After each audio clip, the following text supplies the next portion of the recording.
104.9 XFM. You alright? This is Karl, producer of Ricky Gervais and Steve Merchant. They're not about today. Ricky's on holiday. Steve couldn't be bothered. So I'm left here with all the DATs. That's a digital audio tape of all the shows they've done since they've been here over the last, I don't know, year and a half or something. So we'll play you some of the best bits. Alright, so here's the first bit. Well, listen, still to come, right? We've got the monkeys thing. Oh, chimpanzee that. And when I was out last Sunday, right, at Johnny's birthday party, yeah, Steve was there. Yeah. Got talking about stuff. And a debate that we didn't really finish cropped up. It blew your mind, didn't it? Amazing. Oh, I know about this.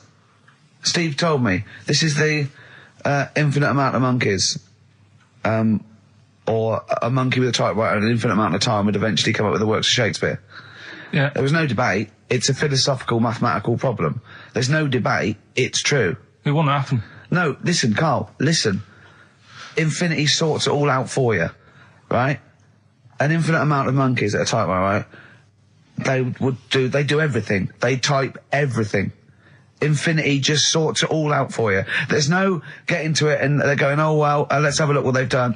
This one's come close. Did Romeo and Juliet. It would do it all. It would type everything ever possible, conceivable. Yeah, but it's a mathematical... Well, we've heard your side of the argument, Rick. And I'll be honest with you, it's a persuasive one. But let's hear Karl, because he heard about this in a pub last week. Yeah, so he's got some strong What's your problem with it? What's your problem with it? Well, first of all, right, you're saying it's a load of monkeys. It's not just one monkey that depends. can live forever. No, wait. It's either a chimpanzee with a typewriter with an infinite amount of time. He would eventually, by definition, mathematically, type everything ever possible, okay?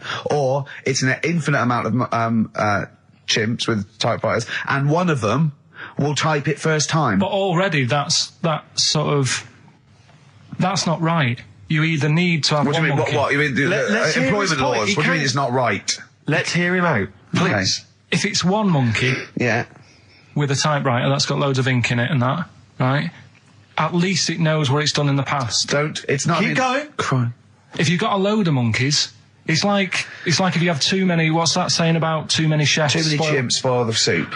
Right. Well, it's the same thing. It's like, well, I didn't tell you to put salt in it. I was going to put salt in it, and it messes it up. Whereas if it's just one, they know what's gone on. So what I'm saying is, just leave him go. I can't be bothered. I want to hear the rest. This blows my mind. He doesn't know what this does to me. It's a mathematical problem. I want to hear the rest.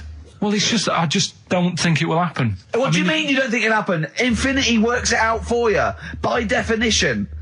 Well, what's stopping them typing the same thing again? They would. In fact, the problem should be, if you had an infinite amount of time, that it would type the works of Shakespeare an infinite amount of times, and everything else an infinite amount of times. But, you know, that's not as... But not Shakespeare. Oh! Shut up! You idiot! Rick, do you know what he said to me? I said to him, I explained it to him. I said, God. You've got an infinite number of monkeys, infinite number of typewriters. They will type the complete works of Shakespeare. He said, have they read Shakespeare? You're an idiot! Play a record, no, I'm not having this conversation. I'm not having it, because it really, really winds me up. But you're saying they'll do it with no spelling errors. Well, they do it an infinite amount of times. And they do it wrong an infinite amount of times. And they spell the last full stop wrong an infinite amount of times. And they get one thing wrong in Hamlet wrong an infinite amount of times. They do everything an infinite amount of times. But are they going off a story that they've... Play a record, Karl, because I'm going to knock you out. I'm just saying... Shut up! Do they know the story? Oh, they're monkeys! Oh, Christ. No, right, okay. Right. The Cure, obviously, yeah. Right, Karl's been taking phone calls for these clues. Right, and so everyone's been saying the same thing for the last one. He's been going, no, and I'm worried, I'm always worried. FD, I just overheard him on the call there going, oh, what have I been saying? Oh, no, it's FP. Dickhead. Right, give me the clues out. It's a rollover. Right, tell people we're really sorry to anyone who would have got that right. Okay, right, do the clues quickly. Tell them it'll be a rollover, so we have to do 3 new ones. Do you not write these down, You're such a... I don't write the answers down in case Ricky looks over the thing and sees the answer. Why would I cheat? I'd rather you do something right with your life. Right, well, the clues were I've got 3 other jumpers like this one. Yeah. That was FT. Yeah. They got that, 4 tops. Yeah, that's all right. Good, well done. That bunch of people can't make up their minds if they want to sit in the sun or not. That was C, they were getting that. That was charlatans. Charlatan, right? A bunch of them charlatans, right? What? What's Charlie? No, it's like, shall I go out? Shall we? Charlatans. They got it, right? Where I went wrong with this one, the Jamaican fella, he had to have some aspirin. Why? It's my fault, you know, I'm not cutting, there's no point passing the book or anything. I said FD. A lot of people were saying, Fred Durst, like, forehead hurts, which is a good one. Yeah, which would have been as good as any of yours. But I made an error, so we'll roll it over. No. What is the answer? What is the answer? over. Jamaican fella what? Add some aspirin, why do that? What's the thing? FP. FP, it was Frida Payne. Frida Payne. Frida Payne. Frida Payne. Frida Payne. That's awful. Carl, you've got to write these down next week. I'm sorry, you're the producer. I know, but I've had a busy week, haven't I? That's not an excuse. That isn't an excuse. Our excuse is we don't care. Yeah. You do put care. the work in and then make a mistake. Yeah. It's better not to try than try your hardest and be rubbish. Do you see what the point? We don't care. But you've got standards. Yeah, and you're not meeting them. Think of that. You're not even reaching your standards. God. Right, well, that's that, I guess. Well, the prizes will be giving those away next week. Again. Just completely... Song for the ladies to end the show with. It's from Nick Cave's new album, Nocturama. This is a track called He Wants You. Back next week. Remember, Frida Payne. An email from Suzanne talking about your tea that night. Was Suzanne out on Wednesday night? Was the an England game or something? Yeah. So you were alone. You were home alone, were you, Wednesday night? Yeah. Did you enjoy your meal? Was it a quiche? Go on. Right. From Suzanne to Carl. Take the quiche and put it on the baking tray. Cook for 30 minutes on 190. Take lettuce and put on plate. Take 3 tomatoes, wash and chop into quarters. Place on lettuce. Take an avocado, chop in half. Remove the stone. Peel skin and slice. Place on salad. Put salt and pepper on and a dribble of olive and balsamic vinegar dressing. Right? In brackets, small bottle behind the cafetiere. Right, in case he's reaching for bleach. Yeah. That's it. Should have put everything else away. Right? Then sprinkle a smidge of parmesan on top. Remove quiche from oven, cut into quarters and put on plate. Eat. Oh, wow. Does she have to do that every single time? She's like... No, it's just that I'm not that good at cooking, right? And to be honest, that was a lot of hard work. I didn't bother warming it up. And I did without the avocado. Why? Too much messing about. He didn't even do that with instructions. It was too much. But yeah, I'm not that good at cooking. And Did you That's not cooking though, is it, Carl? That's heating up a slicing. quiche. That's cooking it is making the quiche. Yeah, but I'm just. Could you have figured that out if she hadn't left that note for you? Why did she have to tell you what the olive oil and balsamic vinegar was? Because I've put sort of cooking oil on my food once, and I said, oh, it's a bit. It's ever since, right? Years ago. I'm gonna die. Years ago, leaving Mr. Magoo at home. It was ever since I put sausages in the toaster that. What do you mean? I nearly set the flat on fire. Because do you know, like when you're grilling food in a pan and all that? Yeah. Sort of sausages spit and it goes everywhere, doesn't it? And it makes everywhere greasy. In the toaster. So I thought, well, just want to warm them up. Yeah. Bung them in the toaster. Yeah. What And happened? she sort of caught. Well, They got stuck and they sort of caught on fire. I imagine. She came in just as I was sort of plunging it, and what have you, came in from work. She said, "What are you doing? I said, "I'm in sausages." Well, the oven isn't on. I know they're in here. What, you turn it off? They're panicking and that. But I've never been into it. I've never been into cooking and that. At school and stuff, I didn't bother doing it. Oh, every time Suzanne comes home, she must think, please be the house still there. Yeah. Please not let me hear a fire engine as I come round this corner. Oh, God. She comes and goes, oh, God, thank God. I bet she's always happy to see you when she gets home and you haven't burned the place down or introduced some howler monkeys or something. Unbelievable. What I find extraordinary is there are people who are in sort of care in the community who don't need instructions on how to prepare food. Oh, they do. They can do it. Yeah, you show them once. Yeah, they do. Whatever you do, don't put sausages in the toaster, Johnny. Do you know what I mean? Yeah, and they've learnt it. They don't put sausages in the toaster. Yeah. They put their fingers in. But, yeah. All right, this is Karl, the producer of Ricky Gervais and Stephen Merchant on XFM 104.9. We're playing out some of the best bits. Hope you're enjoying it. Here's another one. Can I just ask Karl how he got on over Christmas? Because the last time I spoke to him, you hadn't bought a present for your girlfriend. I have to say, I was on tenterhooks all Christmas. Well, you changed it. After that show, I felt bad, even though I shouldn't have done, because... Because you hadn't bought your girlfriend a Christmas present? Yeah, but I said to you, I booked a table at a hotel in Covent Garden, had Christmas dinner there, which was nice, right? It's good food and everything. Didn't feel like enough to me. Well, then I went out and treated some stuff, and then... No. A couple of days before Christmas, he went, I took Suzanne to that hotel we're going to go to for Christmas dinner. We had tea and cakes. And I went, oh, you treated her? He went, no, she paid for it, but I was just showing her what it was going to be like. That was her extra treat. She paid for it. I love that. Brilliant. Yeah. Well, it was it was like 150 quid for a meal for two, which is pretty dear. So I'm not going to buy her cakes as well. All right, love, have anything you want. You pay for your own pudding. I'm not mental. Yeah. So you treated her to some other stuff. Some bits and bobs. What, so she chose them and you paid for them. What, the presents? Yeah. No, you chose them and she paid for them, but you know it's the thought that counts. I got them on the way home that Saturday. Well done. And what did you buy? Shops. Well, just some bits. It might be personal, Steve. Well, I don't care. Just some bits. Yeah, but bits and pieces. Leave out the personal bits. What bits? Just little things. And then yesterday, right? A monkey wrench and a new washer for the shower. Yeah. Some recordable CDs that you need for your job. Oh, dear. Now, when you gave those presents to her, did her face light up? Right. I don't want to tell you what they were, right? But she wasn't that impressed.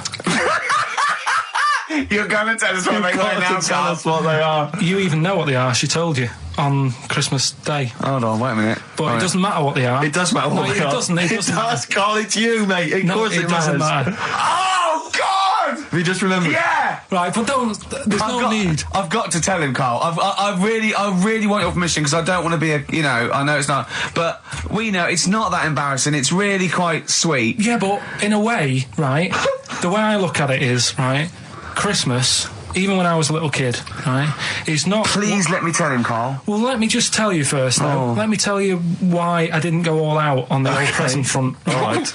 Justify yourself. Right. First of all, I've covered it up since then anyway, right, with that present, because I bought her some shoes yesterday, and she did say, I'll give you the money for them, but when I get home, I said, it's all right. I said, you can have them, right? So not only did I buy her some food on Christmas Day, I got her shoes. She's probably had a... And they feel like a horse. Yeah. It's sort of like, there you go, there's your shoes, there's your food, right. Bed down, see you later. Yeah, but what I'm saying is she's done... fed and clothed. Yeah, did you comb her hair? She's done well this year, right? So... The thing She's done well this year. It's like you're a single parent living on a council estate with a smack problem, and you still managed to buy them some Lego. When I was a kid, it wasn't about what you got. I remember one year when I was about 8. Right? This is going to make me cry, isn't it, this? No, it's not. I'm just saying the way it is, right? I woke up at about 4 in the morning. And I was like, what I forgot? And I couldn't sleep. I was that on edge. It's the excitement of Christmas, isn't it? It's like, what's wrapped up? I need to know. Sure. And it's the fact that people are saying, no, you won't know until tomorrow. Yes, sure. That annoys you and winds you up. Okay. So I got up at 4 in the morning, opened my presents, and then went, right, I know now, went back to bed, had a great sleep. Yes. Right? So it's nothing to do with the excitement of what you get. It's the excitement of not knowing what you've got. And then what happened when you got up to go down with the presents? What you're saying to me is that you could wrap up a brick because the thrill of Christmas is in hoping and being excited about what it is, not the actual gift itself. Yeah. Is that what you did? That's- Did you get a brick? No, let me tell you now what he got. He got her a present, right? And she said, she came and said, yeah, he got me. It was an industrial-sized packet of condoms. It was a joke gift. No, it No, wasn't, it wasn't a joke. gift. It wasn't even a joke. I went home that Saturday after the year, past Boots, thought, might have something in here. They were on, like, some value. Right, you passed the Were makeup. they used? Right, but Passed anyway. the makeup. You passed all the other. Past the feminine makeup, stuff. past the lovely vanity cases. Yeah. the foot spas. Exactly, Yeah, the yeah. bathroom Oh, products.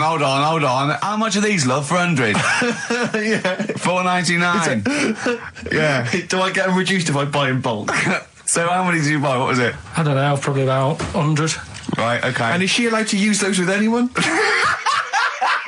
Did you wrap them? Can she just go out and have a wild Well, one you with don't need to them? wrap. They're already wrapped, aren't they?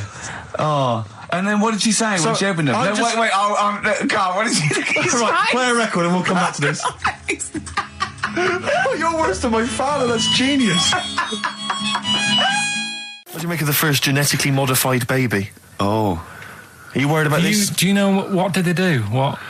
Let me see what it says here. It Well, says, isn't it just choosing the, eye colour? Well, this is the concern, isn't it? That in the future you'll be able to decide whether it's a boy or a girl, how intelligent it is, what it looks like, is it handsome, is it ugly? Obviously, no one will choose an ugly baby, and so on and so on and so on. And so it means that where will it lead? Where will it end, Carl? Are you concerned? I've thought about this a lot. What will us three look like in the future if they're being, genetically modified beautiful people? What will we be like? How will we be considered in society? Yeah. But we've talked about this before, haven't we? About the cloning thing. Yeah. That's a bit weird.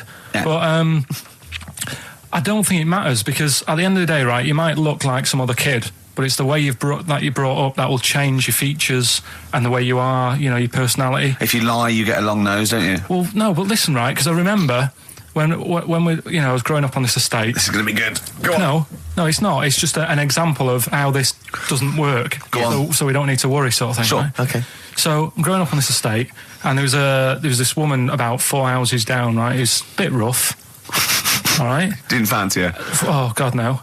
Right, but she had a Why? baby. Well, tell me about her first. I'm interested in this woman. Why was she? It was a very. like being a man in a I mean, dress. I didn't grow up in a posh house or anything. And Sure. I'm not saying that if you live in a bit of a rough house, you're a bad person. What does she look like? But anyone can Tattoos? clean up. Look and like Tony Green with a fag on. they didn't clean up much, right? Oh. Which, even if you've not got a lot of money, you can still try and make Get the place some look jiff. nice. Yeah. Right? But she didn't, and a kid used to take a horse into the house. Sorry. Whoa, Yeah. Whoa, Neddy. Whoa, Neddy. What do you mean a kid used to take a horse into the house? Where did he believe get it, a right? horse? Must have nicked it from somewhere. Must have So done. you've seen a horse in it? No. What, is that from outside the saloon round the corner? Yeah, was it just tied up with a bit of leather? Right? And, Oh, that's great. I'd Did been Big out. Jake come and looking for it? I'd been out. Oh. No, sorry, let me get this. This was before the lynching stopped or after. Where did he get a horse from? What do you mean he must have nicked it? His mum said, where'd you get that from? I bought it. All right then, but keep it out of the kitchen. I don't want you going Catlin rustling. Where did he get a horse from, Carl? And how long did he have it for? Was he leading it or riding it? Mum, open the door, I can't I stop. can't stop it. Open the patio door as well. Looks like we got us a runaway. What do you mean? I don't know, but the thing is, they couldn't afford to buy one because they're not cheap. So I'm just guessing. Maybe that's wrong of me.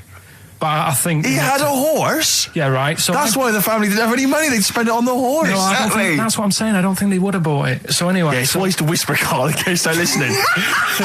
Yeah. And They it's could be in the room next It's door. not buying it, it's keeping it as well. Oh. So I was like in the car with my dad coming Yeah. into the avenue, and you used to have to drive down it to turn round and, Yeah. and sort of go back to our house. You had the traditional method of transport. Yeah. And the horse was in the lounge, Reading a paper. just like walking around. Oh, God! What? And when I was doing, I tried to earn myself some money once by flogging little flowers in plastic cups. What? This is genius. It just keeps coming. What do you mean you're trying to flog little flowers? What do you mean? Wait. Let's play a record. Let's play a record and come back to this, because it's always going to just unravel and unravel. It's going to go on for hours. Let's play a track, deeper Carl. and deeper. It's like an onion, isn't it? We've created a whole world here where there's a man living with a horse. Just walking around the lounge. I come from the West Country. I've never heard anything like that. I just think of a big sort of like orange carpet, and it's got a rediffusion telly, and this horse going, I'm fed up in here. Exactly. This is really... I am not taking the rubbish out again. Yeah.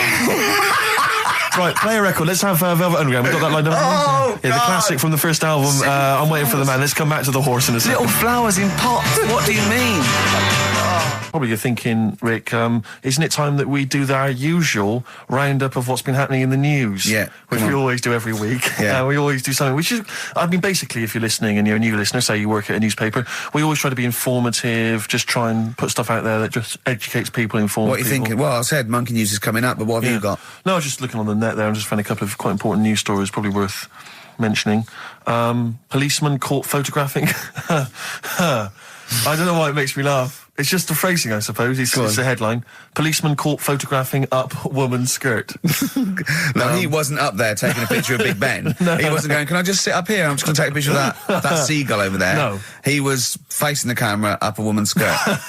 He was indeed. Right. A policeman in Japan is facing disciplinary measures after he was caught photographing up a woman's skirt with a hidden camera while on duty.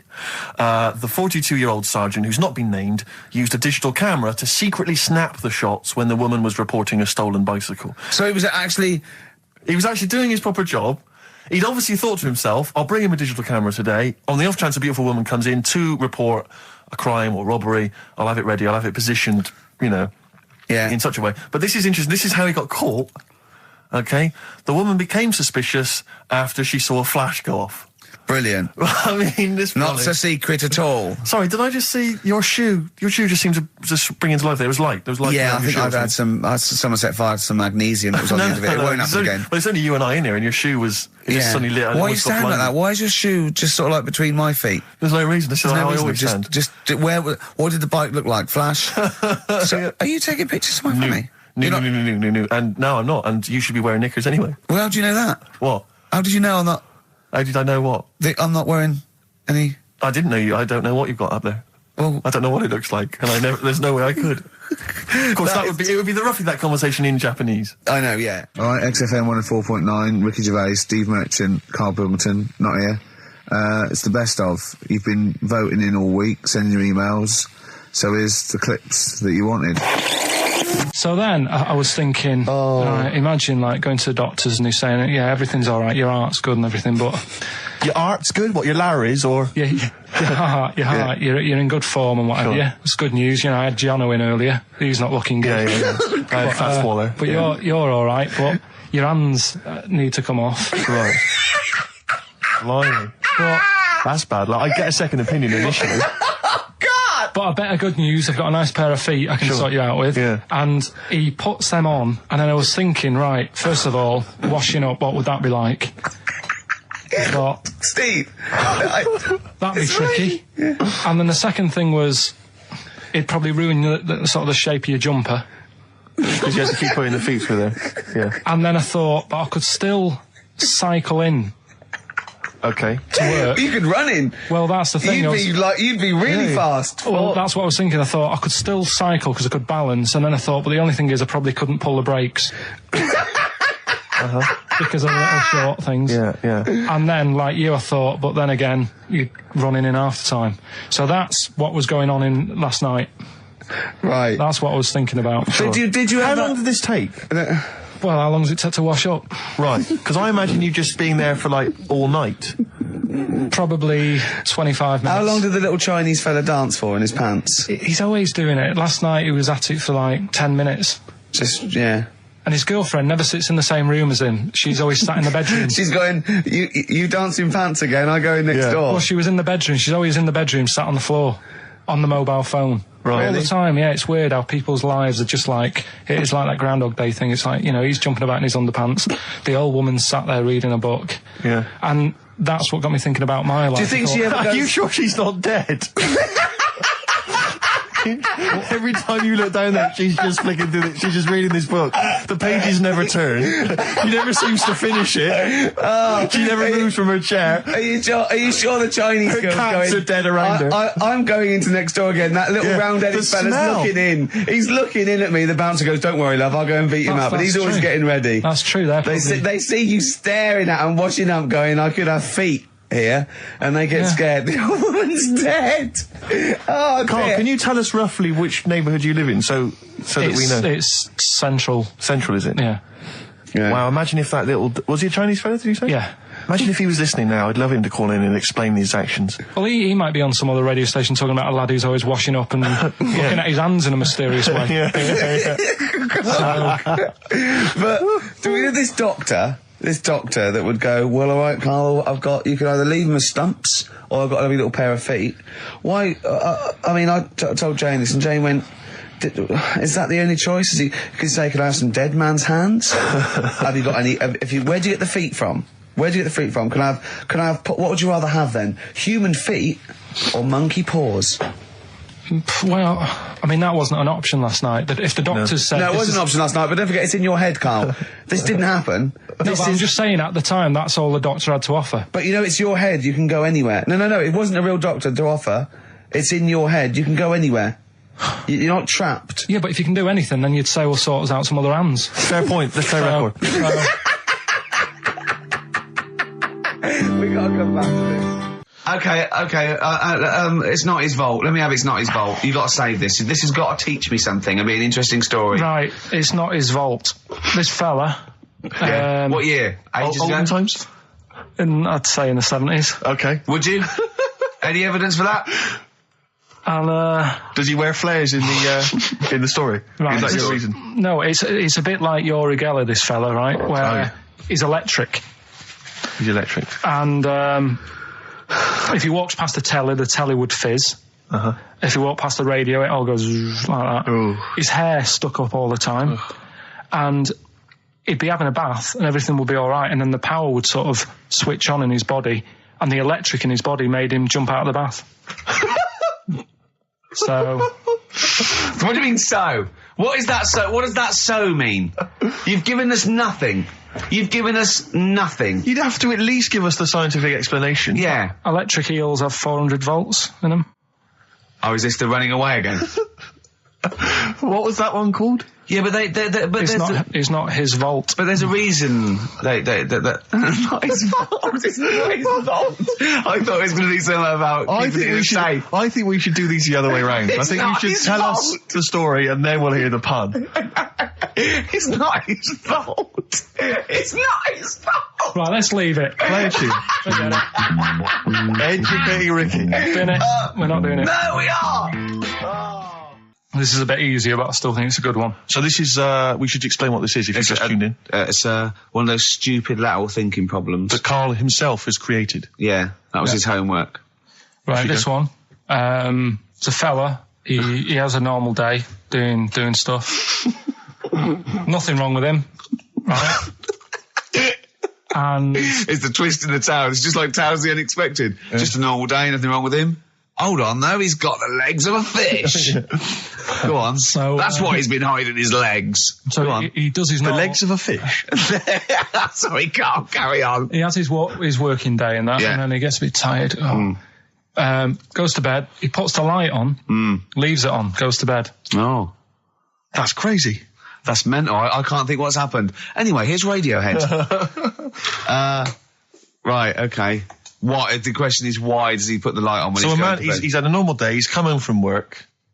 Is that right? He's come home from work or he's not been working? Yeah, he's just been no, out? it's been working and stuff, I think.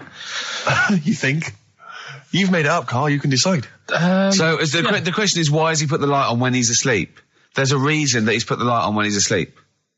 Has he gone to sleep? No, Carl, don't shrug. You're meant to answer these questions. He put the light on before he went to bed. Yeah, and the question you're And he's asking gone me to is sleep, why? What's and the scenario? And the light's on and Yeah. that, but he's gone to sleep. Yeah. He started reading and then he fell asleep.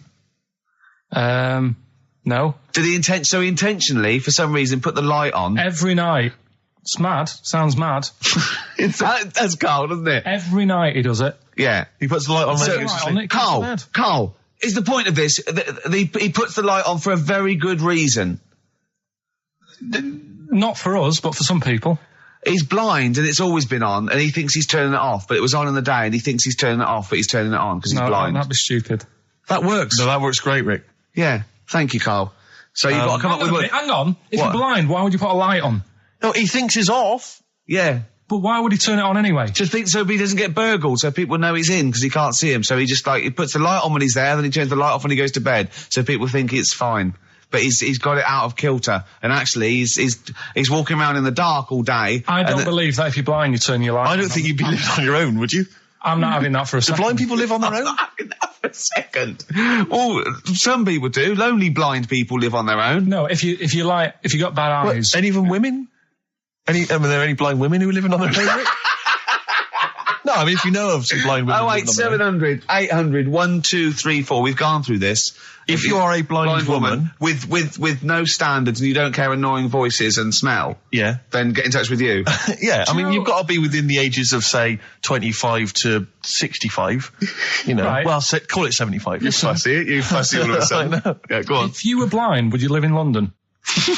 Because someone said yesterday there was one struggling outside in Leicester Square, and I don't understand. If you were, I mean, you know, might have been a tourist. But why come to London if you're blind? It's the worst place in the world to come if you're blind. To hear the sights. To hear the sights. It's a bit mad, isn't it?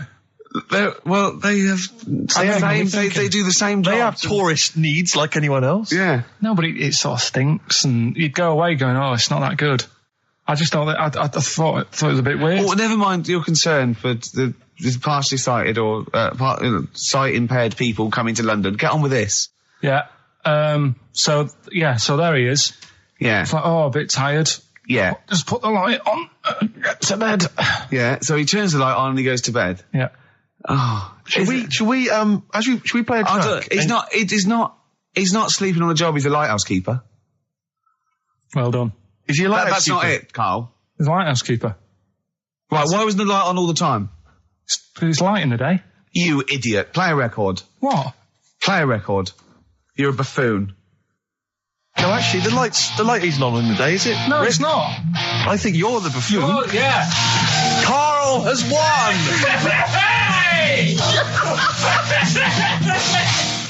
He had some Germans laughing at him on the tube because he recognised him. You don't think of that? Well, because obviously Ricky doesn't travel on the tube anymore. He's too rich for that. I never did. I always thought it was beneath me. Sure, but I used to walk everywhere, didn't you? But I'm still forced to take the tube, and sat on the tube, and it pulled up, and outside the window, just happened to be on the station, was one of the posters with us. So I was kind of there, not realising it was behind me, and these big kind of fat German or maybe Bavarian guys. Well, they in lederhosen eating sausages. Yes, they were. They're Bavarian. Yeah, they were. And I noticed one of them kind of looked at me, and then looked at the poster, then looked at me, just happened to say it, and wittered something to his friend in German. You know, I don't want to try and do an impression. That's freaking goggle-eye. Oh, wow. I think that... No. But I know what you're thinking it means. It doesn't mean that. Right, okay. It means... What's a rough translation? Elegant boy. Right, okay, yeah. And so anyway, he pointed goggle-eye. He pointed out the poster, and his That's mate... lanky piss and streak. And his mate burst into laughter. And then we pulled they've got a great sense of humour, the Germans. Well, that's indeed. the thing. But we rumbled onto the next. We rumbled onto the next station, and the poster was in exactly the same place. And this time they tapped the shoulder of someone else on the train and pointed me out, and that person also laughed. An Italian? There was a French. Was there a bloke with a beret and a little moustache on the other side? Yeah. Was it did you get on the United Nations Express? Imagine that. Yeah, it was faint. See the freak. Look at this freaky goggle eye. Right, whereas I love the fact that before you were at least pretending to be speaking German. Now this is an Italian with an accent. It's just a guy speaking perfectly good English.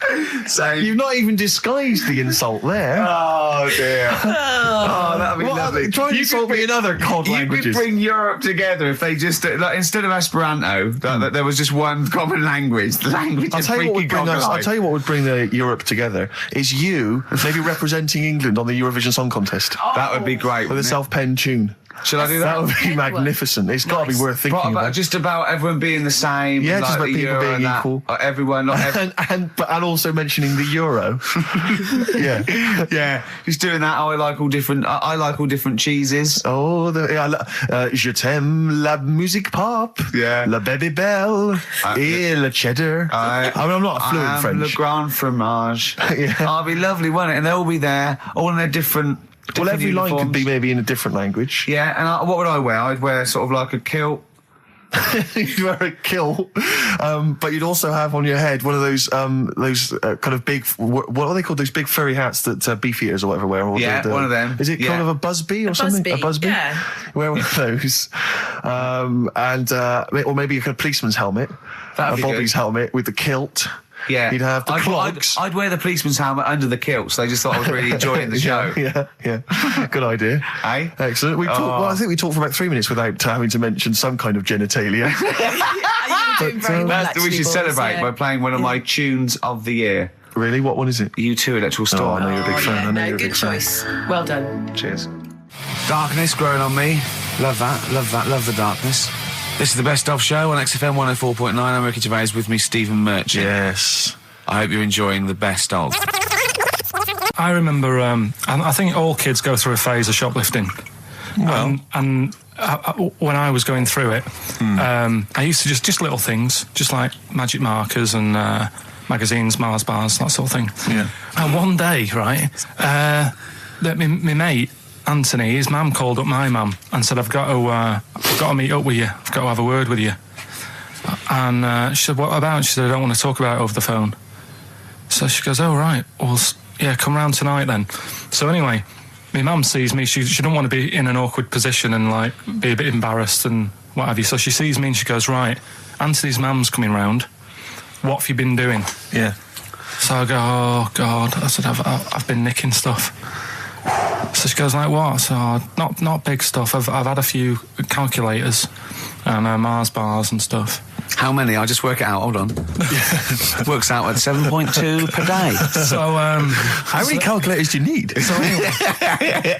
So it was when that phase. You failed maths. Everyone wanted a calculator. It was like a trendy thing, wasn't it? Right. Oh, yeah. In Manchester a couple of years ago, yeah. So anyway, so I told her all this and I confessed to, like, Computers will make it there one day. I confessed to There's magic in the back of battery.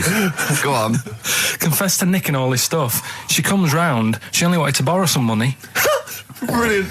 She said, oh, I don't like asking. I was a bit embarrassed to ask you over the phone, but can I borrow 20 quid? Oh, that's fantastic. And there's me. That's great.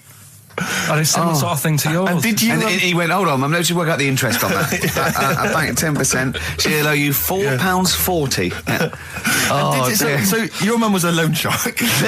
yeah. And did she mention She that went, you've been nicking stuff with that other? Because what I'm saying is, presumably you got your mate in trouble. No. Right, you know, That's great. Anyway, should we have some more music? Because Yeah, we've go been on. waiting for hours. What are you going to play, Carl?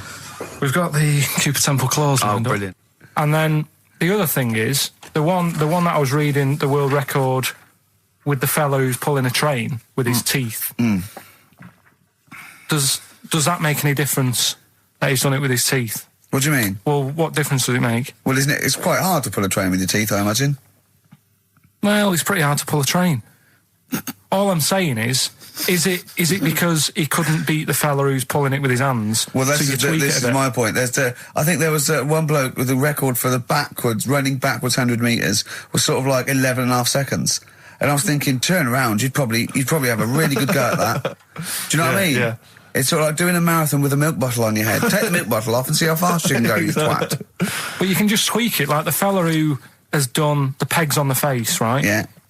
His name's Gary Stretch Turner, right? Right. So you're sort of cheating already if he's got a stretchy head, right? But You are, right, you are one of the most stupid humans I've ever met. well, get me in the book. Yeah?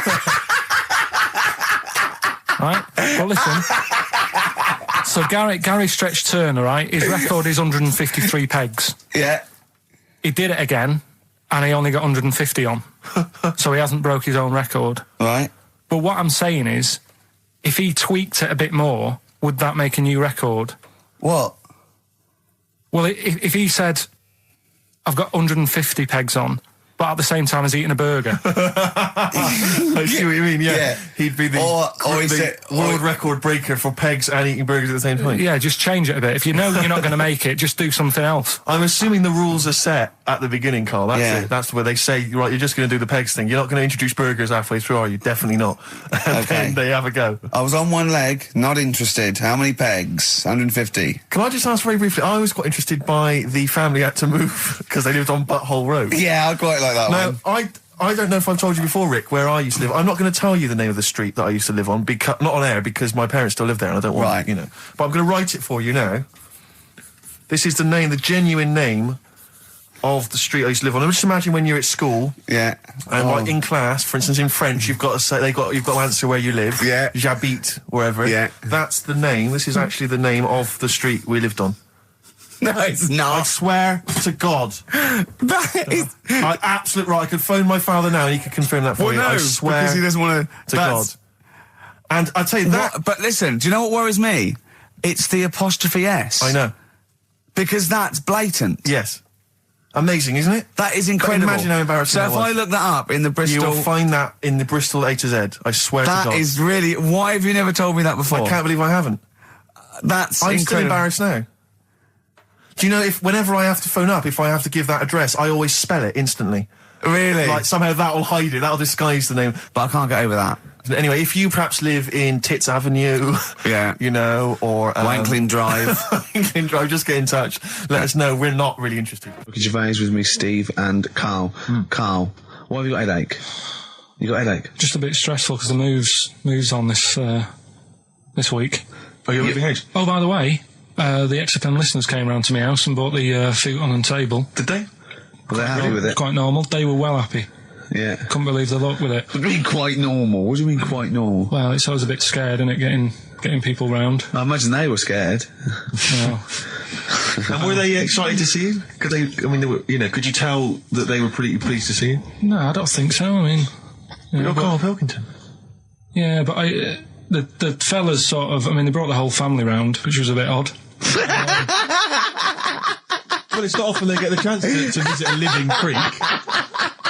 Anyway, no, they were nice. And you're moving now, yeah? He said he phoned me up today. It was absolutely tipping it down. Right? He had to cycle in, right? Because he said, because of the move, he doesn't want to leave his bike round there. Right? And he said, and Suzanne, I can't say this in case he's listening, can I?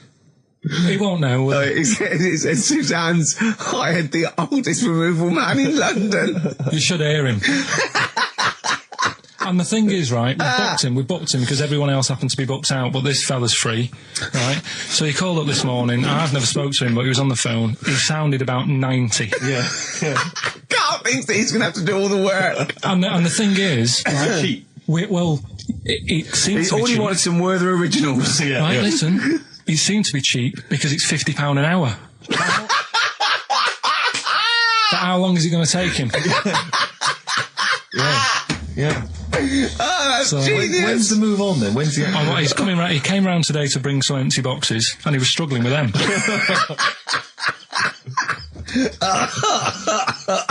So it actually happens on Wednesday. Oh God. Anyway, so Rick, I noticed that you were laughing and almost had a heart attack. Doesn't bode well for the boxing match, does it? Cough at the moment, I've had my Lemsip. what was that one you told me about with the porn? That was a good one. Oh, this was fantastic, right? Right. There was this. Sorry, can I just check now? We're just remembering classic episodes of the Tales Unexpected. No, this is important. Well, I saw one, right? I saw one on Tales Unexpected, right? And it was these two gents. What they used to do, they look down the obituaries and they'd blackmail the wife or the son of a dead eminent person, like might be a priest or a doctor, or something, and they'd go and they'd say, he bought some erotic stuff from us before he died, and he owes 100 guineas and all this sort of stuff, and they'd pay up because it'd be so embarrassing. They just didn't want them, so they'd just pay him, right? And this one bloke said, who are these people? I'll meet with them. And he goes round there, and he goes round, and they go, your father, he goes, my father could not have bought any erotic material from you. They did, he goes, he couldn't have, he's blind. Right, and that was the twist. And Karl went, So it was magazines, not videos, then? Yeah. Now think about it, Steve. Is that so stupid? Well, presumably it was set in olden times because people, professional pornographers don't tend to call it, erotic material. Yeah. They tend to call it, juicy jugs or whatever. But more than that, I don't understand how a video is going to be any use to a blind person either. I know that you can hear the sound, Carl. Look at him nodding like he's caught me out. Yeah, what sound were you hear? Your meter needs looking at? Yes. Cut. What's then? What's that? Then it's just noises, isn't Occasional it? groans. Yeah.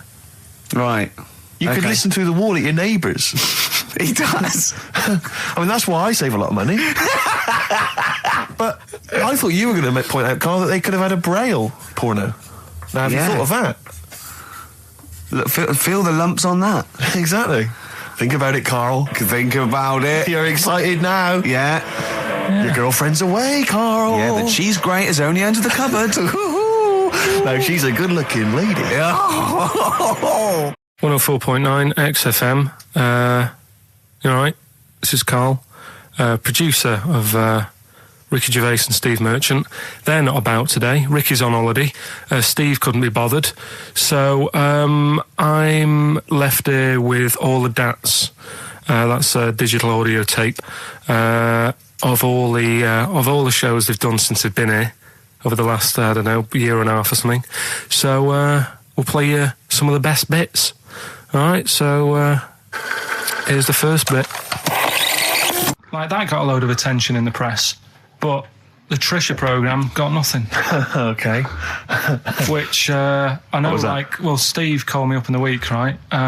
Like 10 o'clock in the morning, I was at work, and he goes... I think so at 10 o'clock. I should think preparing this show. Most people go to work about 8, 9. Are you watching Trisha and that? I said, no, what is it? He goes, oh, you'll be loving it, right? Freaks, was it Help Me, My Mum's a Freak? Siamese twins. Right, so I couldn't watch it, but he said, it might be on again because they repeat stuff on ITV2. Right. So I had my dinner late, right? Instead of having it at like 1 o'clock like I normally do, I had it at like 2:30. Yeah. Sat in the office, put the telly on, ITV2. These Siamese twins. Did it blow your mind? It was amazing. We talk about a lot of things on the show quite a lot. The Airy Kids crop up a lot. I was waiting. It's been 10 minutes and you haven't mentioned the Airy Kid. Right, and last week we were talking about Siamese twins, weren't we? So it was weird that this programme was on, but it was amazing. I mean, what I think you can't refer to them as Siamese twins. I think they're known as conjoined twins. Why? I think Siamese is maybe considered derogatory or as an old antiquated phrase. Yeah, I think it's because the first famous ones were actually from Siam. Right. And that doesn't exist anymore. No, it's conjoined, Carl. Yeah. Get the phrase right. But you'd think that if that's happened to you, that wouldn't be that sort of offensive. The names that you must get called. Right. You think that's least your worries? Twins, I'd say, well, that's, yeah. Now, were you stunned by where they were connected? Just live with it, we'd say. Because they were connected, of course, at the forehead. Oh. Sort of, which was quite extraordinary. Well, there was one set of Siamese twins. One had a job and the other one didn't. That's ludicrous. Yeah. The other one was unemployed. The other one had a job. She had to go to work. She had to get up at 6 o'clock on her day off. I'm supporting you, literally. Yeah. Then they get done off the social for sort of... Yeah, because the other one was signing on. That wasn't a question that Trisha asked. Annoyingly, because I know that much of the audience was thinking that. There's a few things that didn't crop up. What questions would you have asked of them? Because what things did you feel weren't mentioned? I'd love to just watch Carl watching amazing things. Exactly. Do you know what I mean? It's like early learning thing. Mouth slightly open. Yeah, mouth open at a dribble, looking round to see if anyone else has seen it. You know, I hate that. Like when a cat sees a bird land on the balcony. Exactly. It can't believe it's luck. I'd probably say, how do you buy her a birthday present? A surprise gift, yeah. Because everything's ruined. Sure. Right? I'd probably ask... yeah. Well, did you not think it was interesting that one of them had a boyfriend? Well, that was a bit weird, wasn't it? Uh-huh. But what was the other thing that I was thinking when I was watching it? I was thinking if one got into crime and that was sent to prison, right, what would happen? How would you handle that? It's brilliant. It is brilliant. If a chimp could talk. And what was the other one? The other thing was, what did he talk about? because it's not as if you can say, "Oh, well, guess what I did today." Do you know what I mean? Yeah.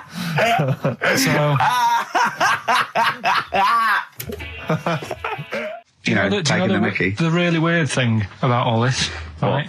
And it's annoying because you were saying about, what should have Trisha have asked and all that. Yeah. But one of them mentioned that one of them was adopted and the other one wasn't. Don't talk rubbish. No, seriously. I didn't understand it, right? Of course you didn't. And then Trisha sort of said, well, let's have a chat. And they were like, no, I don't want to go into that. What do you mean one was adopted? That's what he said. One of them... don't quiz me on it, but that's what was said. Hello there, I'm a multi-millionaire, and I've just seen your orphanage. I'd love to adopt one of your children. You'd like to adopt one? I'd love to adopt a children, because I've got loads from around the world, so I'd love to adopt one. I'd give you $10,000 towards your orphanage. We're speeding through then, yeah. Okay. We've actually got 2 left. I only need one. I'm only interested in one.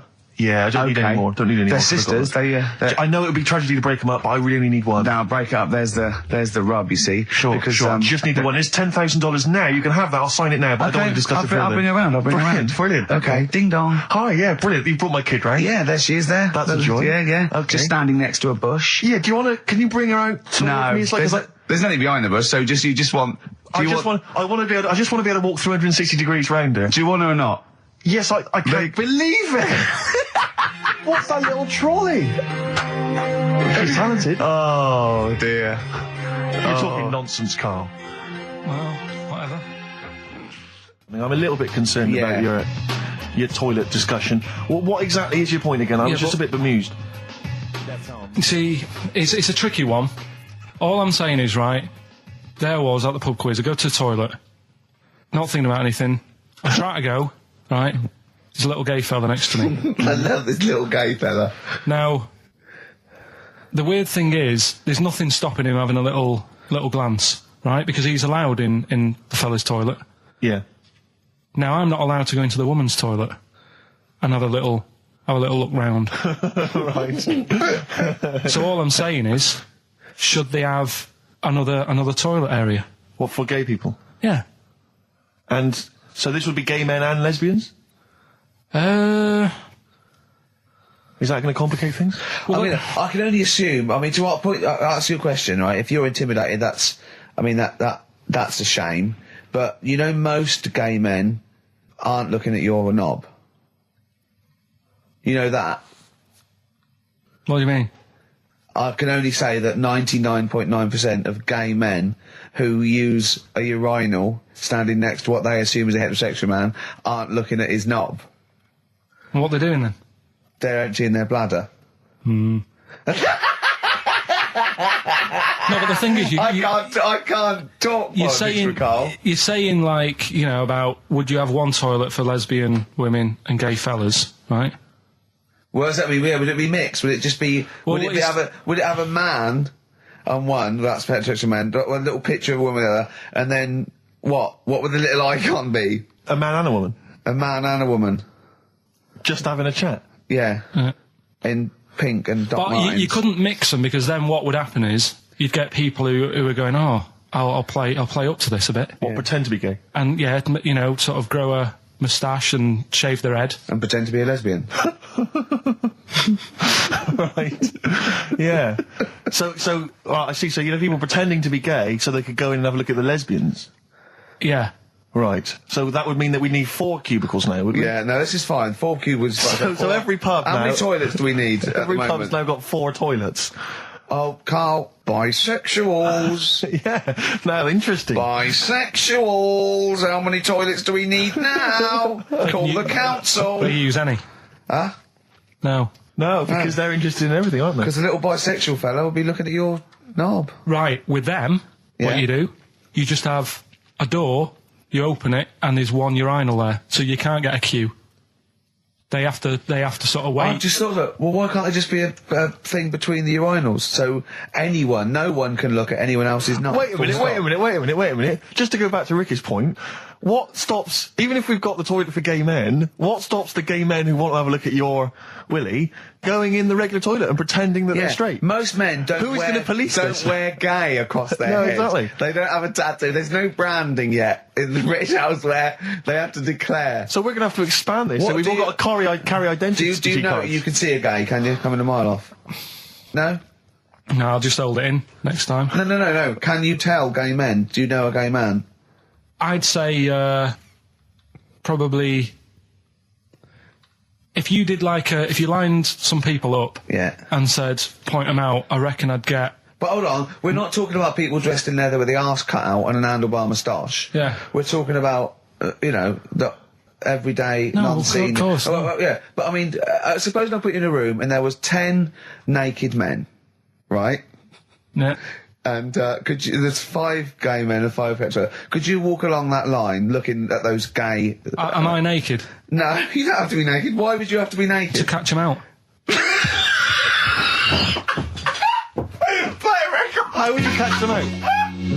No, don't go into it. Don't go into it. Play a record. And then the other thing is the one that I was reading, the world record with the fellow who's pulling a train with his teeth. Does that make any difference that he's done it with his teeth? What do you mean? Well, what difference does it make? Well, isn't it? It's quite hard to pull a train with your teeth, I imagine. Well, it's pretty hard to pull a train. All I'm saying is it because he couldn't beat the fella who's pulling it with his hands? Well, this is my point. I think there was one bloke with the record for the running backwards 100 metres was sort of like 11 and a half seconds. And I was thinking, turn around, you'd probably have a really good go at that. Do you know what I mean? Yeah. It's sort of like doing a marathon with a milk bottle on your head. Take the milk bottle off and see how fast you can go, you twat. But you can just tweak it, like the fella who has done the pegs on the face, right? Yeah. His name's Gary Stretch Turner, right? Right. So you're sort of cheating already if he's got a stretchy head, right? but you are, right, you are one of the most stupid humans I've ever met. Well, get me in the book. Yeah. Right? Well, listen. So Gary Stretch Turner, right, his record is 153 pegs. Yeah. He did it again, and he only got 150 on. So he hasn't broke his own record. Right. But what I'm saying is, if he tweaked it a bit more, would that make a new record? What?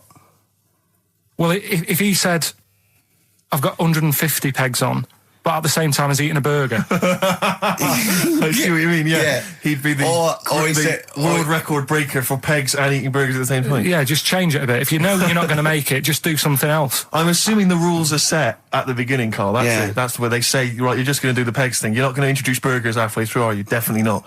And then they have a go. I was on one leg, not interested. How many pegs? 150. Can I just ask very briefly, I was quite interested by the family had to move because they lived on Butthole Road. Yeah, I quite like that one. I don't know if I've told you before, Rick, where I used to live. I'm not going to tell you the name of the street that I used to live on, not on air, because my parents still live there and I don't want to, But I'm going to write it for you now. This is the genuine name of the street I used to live on. Just imagine when you're at school. Yeah. And like in class, for instance, in French, you've got to answer where you live. Yeah. J'habite, wherever. Yeah. That's the name. This is actually the name of the street we lived on.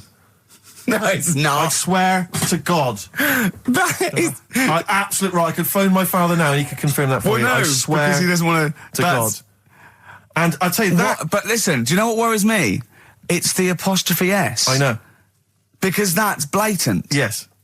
Amazing, isn't it? That is incredible. But imagine how embarrassing that was. So if I look that up in the Bristol... You will find that in the Bristol A to Z. I swear to God. That is really... Why have you never told me that before? I can't believe I haven't. That's I'm incredible. still embarrassed now. Do you know, whenever I have to phone up, if I have to give that address, I always spell it instantly.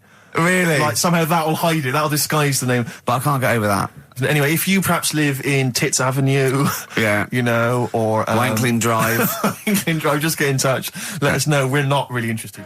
This is XFM 104.9. I'm Ricky Gervais with me, Stephen Merchant. You're listening to the best of, basically, Karl Pilkington.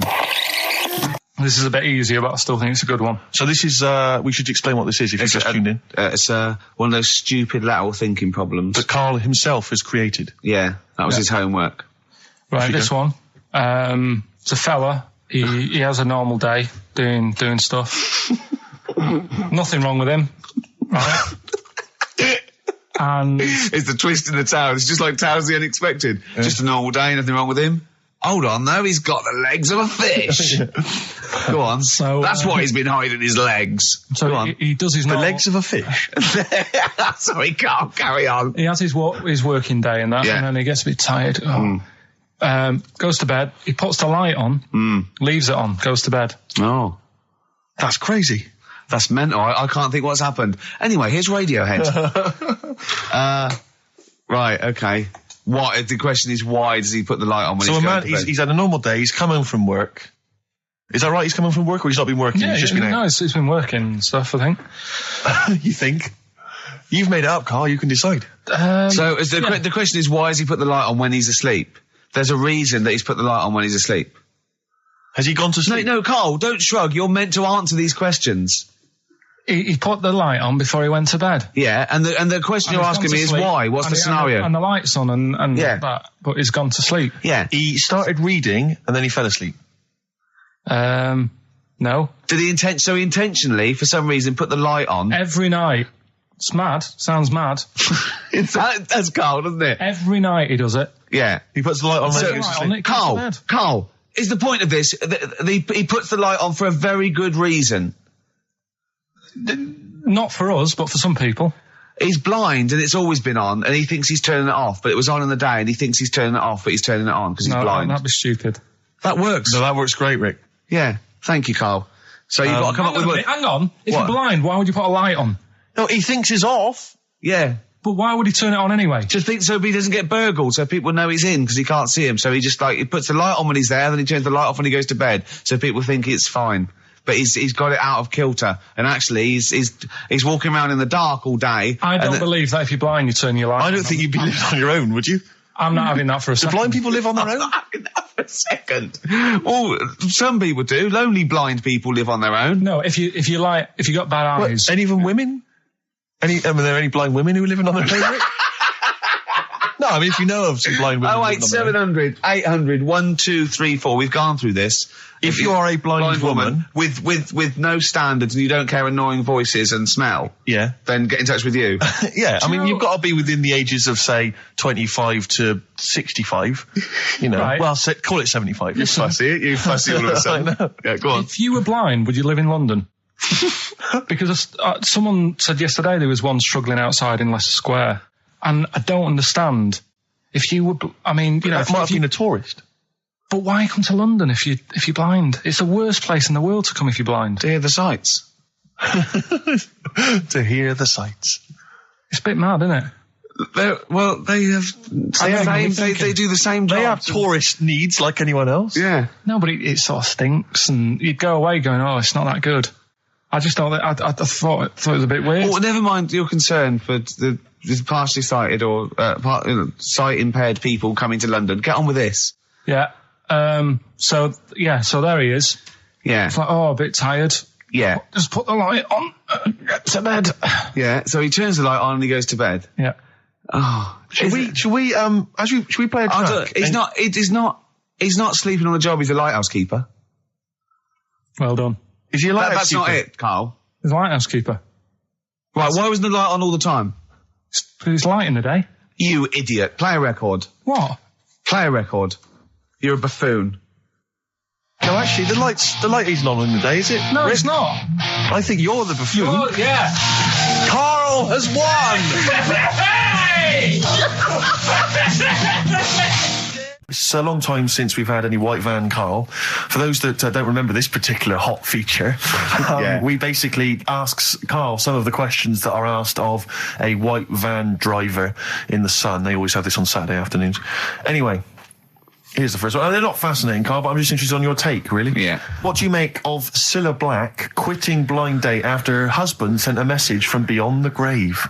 Are you familiar with this I didn't story? know that. What's that? She went to see a medium, and supposedly her husband passed on information through the medium, which was incredibly vague, but persuaded her to quit live on air.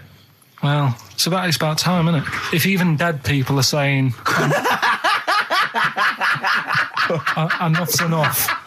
But I'll tell you what, though, talking about ghosts and that, do you know how I'm into them? Yeah. Right? How weird do you think this is, right? Well, it's not true. Before you say it, play a record. No, go on. Go on. Right, it's this woman.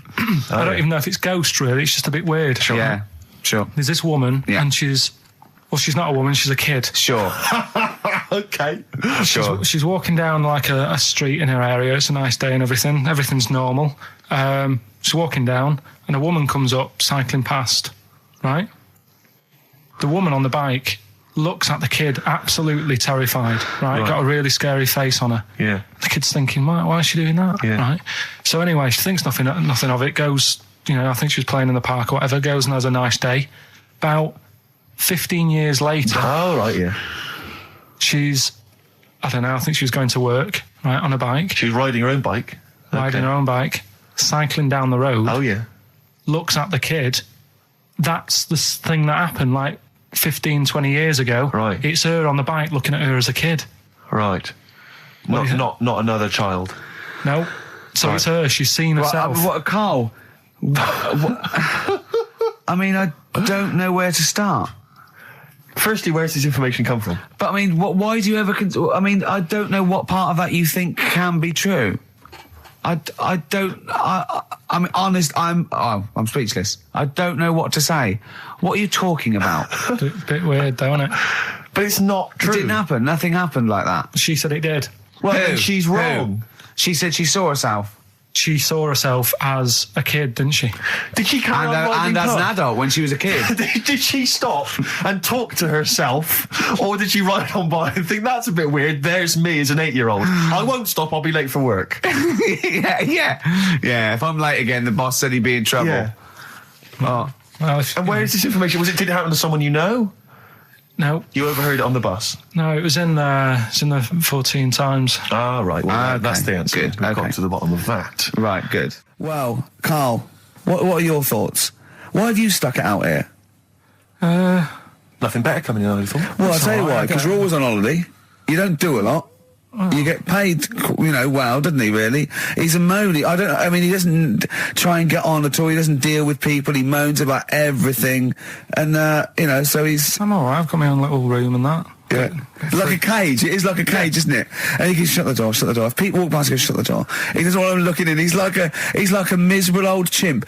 We noticed today how much he's simian, isn't he? It's very strange, actually. We maybe should try and get a picture on the website, because Carl's arms are particularly chimp-like. It's very, very strange. Because he's got that he's got long downy hair. It's and not the like, long extended knuckles. Yeah, and his totally round face that sort of the chin goes back and the dome of his cranium. I think, quite seriously, I know we sort of share about 98.5% of our genetic material with bonobos and chimpanzees, but I think he's got a little bit more. Yeah. I honestly think he's a little bit of a throwback. Just his line, they just kept to this sort of really the ugliest one in the cave and the tree, and he really didn't come out of it. I'm not saying you are, I don't think you are. Yeah, you're chimp-like. No, it does annoy me. My hair annoys me on my body and that. Because I've got like hair on my little toes and that. Have you? Then on the legs. Would you see your little toes? Can you pick things up with them? No, it's tried. Okay. Well, that's the finale of this week's show. We're going to see if he can play a record and put the fader up from a tyre while swinging in a tyre, just using his hairy toes. Yeah, I've sort of got hair all the way, but then it just runs out where it should be on the top of your head. Yeah. And is this part of the reason why you're always uncomfortable about being nude or around naked people? Is that partly the reason, do you think, because you look so grotesque? Well, when I'm on holiday, I don't really like wandering about without a top on unless like it's a quiet beach or whatever. Sure. So what would you normally wear? I just have like a nice sort of light, summery, sort of linen shirt, maybe, just a few top buttons open. Yeah. But I don't like... The naked body isn't that nice anyway, is it? You know what I mean? Whatever it is, if you're a cat and you're shaved, you don't look that nice. You know what I mean? But with I think you'll find a cat is naked even with its fur on. Cats don't wear clothes. No, but what I mean is a bald cat isn't that good. You know it does me head in that I'm bald. I'm not, I wish if I could have hair, it would be nice, but that's life. Would you prefer animals to wear clothes like Mickey Mouse does? Or Goofy? You know that I don't like nudist and all that, we've done it. But don't you think sometimes you could sort of like maybe fancify it a little bit. Like if there was such a thing as an ape salon, and there isn't, Carl. There isn't, right? Would you give a orangutan a trim, maybe sort of his hair? Because some of those look like they're going bald, but they've got a comb over, they don't should they? just have a shave. Well, it's like that. That's what I did. Just take it back. And the underarms as well. Yeah, they've really got a lot of underarm hair. Even the women ones. Really? Yeah. That's disgusting. I know. I don't know. I don't even know why they breed. I don't know how they laid some of those horrible old hairy ginger orangutans. Yeah, they are particularly grim, some of those. I know, yeah. The big ones. I know. Ginger ones. Yeah. You can't be happy, can they? What is that? Where did that happen, the ginger thing? Why do people give them, like, hard time and that? Well, you just gave them a hard time then, so why did you do it? You were just buying in, were you, to people do sort of give... I don't understand why, but ginger people get quite a bit of stick, and I've never understood it. No, well, it's just, I don't know why. They do, though, don't they? I don't know, it might be historical, it might have been because... I'm sure they don't everywhere in the world. I'm sure it's probably... No, they are. They're always... I've said to you about even, like, ginger cats, they're always fat, because they're sort of sick of it, probably. Wait. What do you mean? Ginger cats, what do you mean? When you see a ginger cat... They've been eating, like, because they're upset, fed up and they've been bullied. You never see, like, a thin, happy ginger cat running about. It's always overweight and looking a bit fed up. It's just a good point, isn't it? I wouldn't say it's a good point, Carl. It's a point. So last week, the Chinese don't age well. Now, anything ginger, including cats, are sick of it. No, but I'm just saying... Are you ginger? Would you like to take issue with any of Carl's points? 83XFM is the text. You can text us. Maybe you've seen a thin ginger cat. I'm not having a go, though. That's what I'm saying. I'm just saying it's weird how people give them a hard time. And it's if I could have hair, I'd go for ginger hair rather than being bald. Really?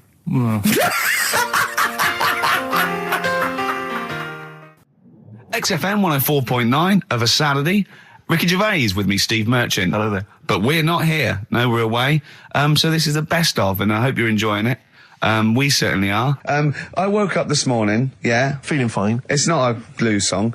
And I turned my phone on, and it was from Karl, and it went, "Forget it, I've made my mind up."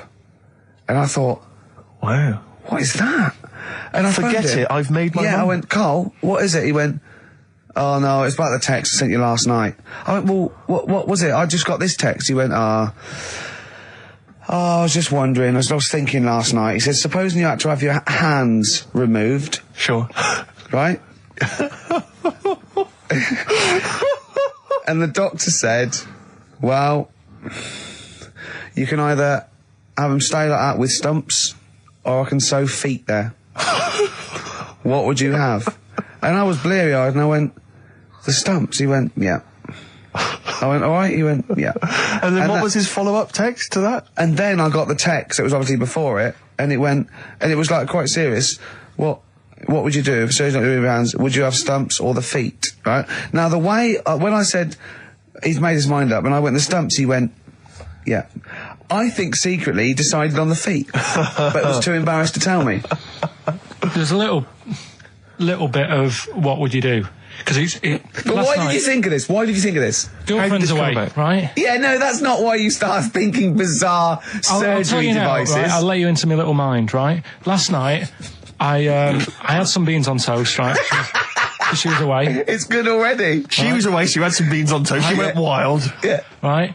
Now, I was stood up, I live on on a high street, right? So I'm washing up, I'm looking out the window. First thing that had my attention is, I can look into other people's flats, right? Yeah. And it was weird how all these different lives were going on, I was watching them, and everybody had the telly on and was watching Volcano, right? Which was on last night. Right. And I thought, oh, that's weird, right? I can see them all watching it. And it was like a little Chinese lad who was dancing around in some underpants. Yeah. And then there's a little old woman who lives downstairs who was reading a book, and she's always reading a book every night. And it's like, I have a better life than her. And then there's like some sort of bouncer who's always getting ready to go out late at night with all the black on. He looks like a bouncer. So I was watching all this life going on. I thought, did you witness a murder while you were doing it? Yeah. It was like that sort of Sliver film where that bloke had loads of tellies watching people's lives. So that was going on in my mind. And then I was washing up, and I picked up the plate, and I thought, oh, it's amazing, isn't it? The human body. The way you can just sort of, you know, I want to pick that up, and you do. Yes. And the way your hands work, right? You've got 5 little digits, but it's just the right amount to do to do what you've got to do, right? So I'm cleaning the plate. Sorry, Carl. Stop. It's just the right amount. Might be one of the most genius things I've ever heard said. I would love David Attenborough to phone you up and say, Carl, how do I word this about the evolution of the mammalian front limb? Just go, we'll just say it's the right amount. But it is. One of course extra it would is. get in the way. Yeah. And one less would just make it that little bit more tricky when picking up a bit of a slippery dish. Sure, or buying gloves. Yeah. A slippery dish. Couple of emails. Monkey Matt's emailed us. Who? Monkey Matt. Oh, Matty, yeah, go on. Yeah. He says... How's the Monster? He's all right. He says, Carl has missed a cracking headline from the Sport. Hide-and-seek champion found dead in cupboard. I hope it's real. I don't know if it is. I doubt it. Just looking through some of the news stories that Carl did make it into Carl's news roundup. Yeah. Just this one you might be interested in. Headline, woman says partner ran off to become vampire. Yeah. And it says a young mother says her partner has dumped her to become a vampire. Rebecca Roberts from Somerset says Matthew Barrett fell for a blood-worshipping woman in a US cult. The 23-year-old mother says he began shaving all his body hair, dressed in black, and used Rebecca's lipstick to redden his eyes. Rebecca caught him performing weird blood rituals in front of his computer at night, cutting himself to prove commitment. She said, I thought it was just a hobby. Everyone's got a right to one. I was pleased he'd found an interest. Brilliant. This is apparently from The Sun. Apparently he's left. He's gone to America. He's living in this Ohio-based cult. But it's the last bit where she's been asked whether or not, if he came back, would she take him back? Sure. And this is where I wonder if the journalist, you know how journalists are supposed to just report the news, be objective. Yeah. I wonder if maybe the journalist here has maybe had some interference. Made the quote better for them than... Go on. Because it says, I never thought this would take over his life. Now, if he came back, I'd say fangs, but no fangs. Oh, dear! I can't believe. Imagine you're the woman, Rick. Okay. And I've come round. You're the journalist. I'm the journalist, and I've come in and I've said, okay, I read about this. All I have to do is not say that thing. You've come. I understand you're obviously quite upset. Your husband's gone gutted. off. If he came back, would you take him back? Definitely not. Right. What would you say to him then if he came Just back? get lost. Right, but I'm really pissed off with you. Would you perhaps say something a bit more pithy? Not in this situation, no. You're upset? He cuts himself, he drinks blood, he's left me. Sod off. I'm not interested, mate. Because I tell you what. Go on. I mean, I like what you said there, but I wonder if we could condense that a bit more. If he came back, would you say... Go away. Would you ever say something like, thanks, but no thanks? No, because it makes it flippant, because I'm really angry. I know you're annoyed. And I'm upset, so I wouldn't say... I certainly wouldn't say thanks. I might say no thanks. But what if you sort of said it like aggressively, like you're giving him the finger, thanks, but no thanks? Like you didn't really mean sort it. of sarcastically? Sarcastically, would you possibly say I might say thanks, but no thanks, and that'll be it. And that's and I'd leave it there. I'd never change that. Sure. I'd never change those words. Can I ask you a question? Go on. Do you like puns?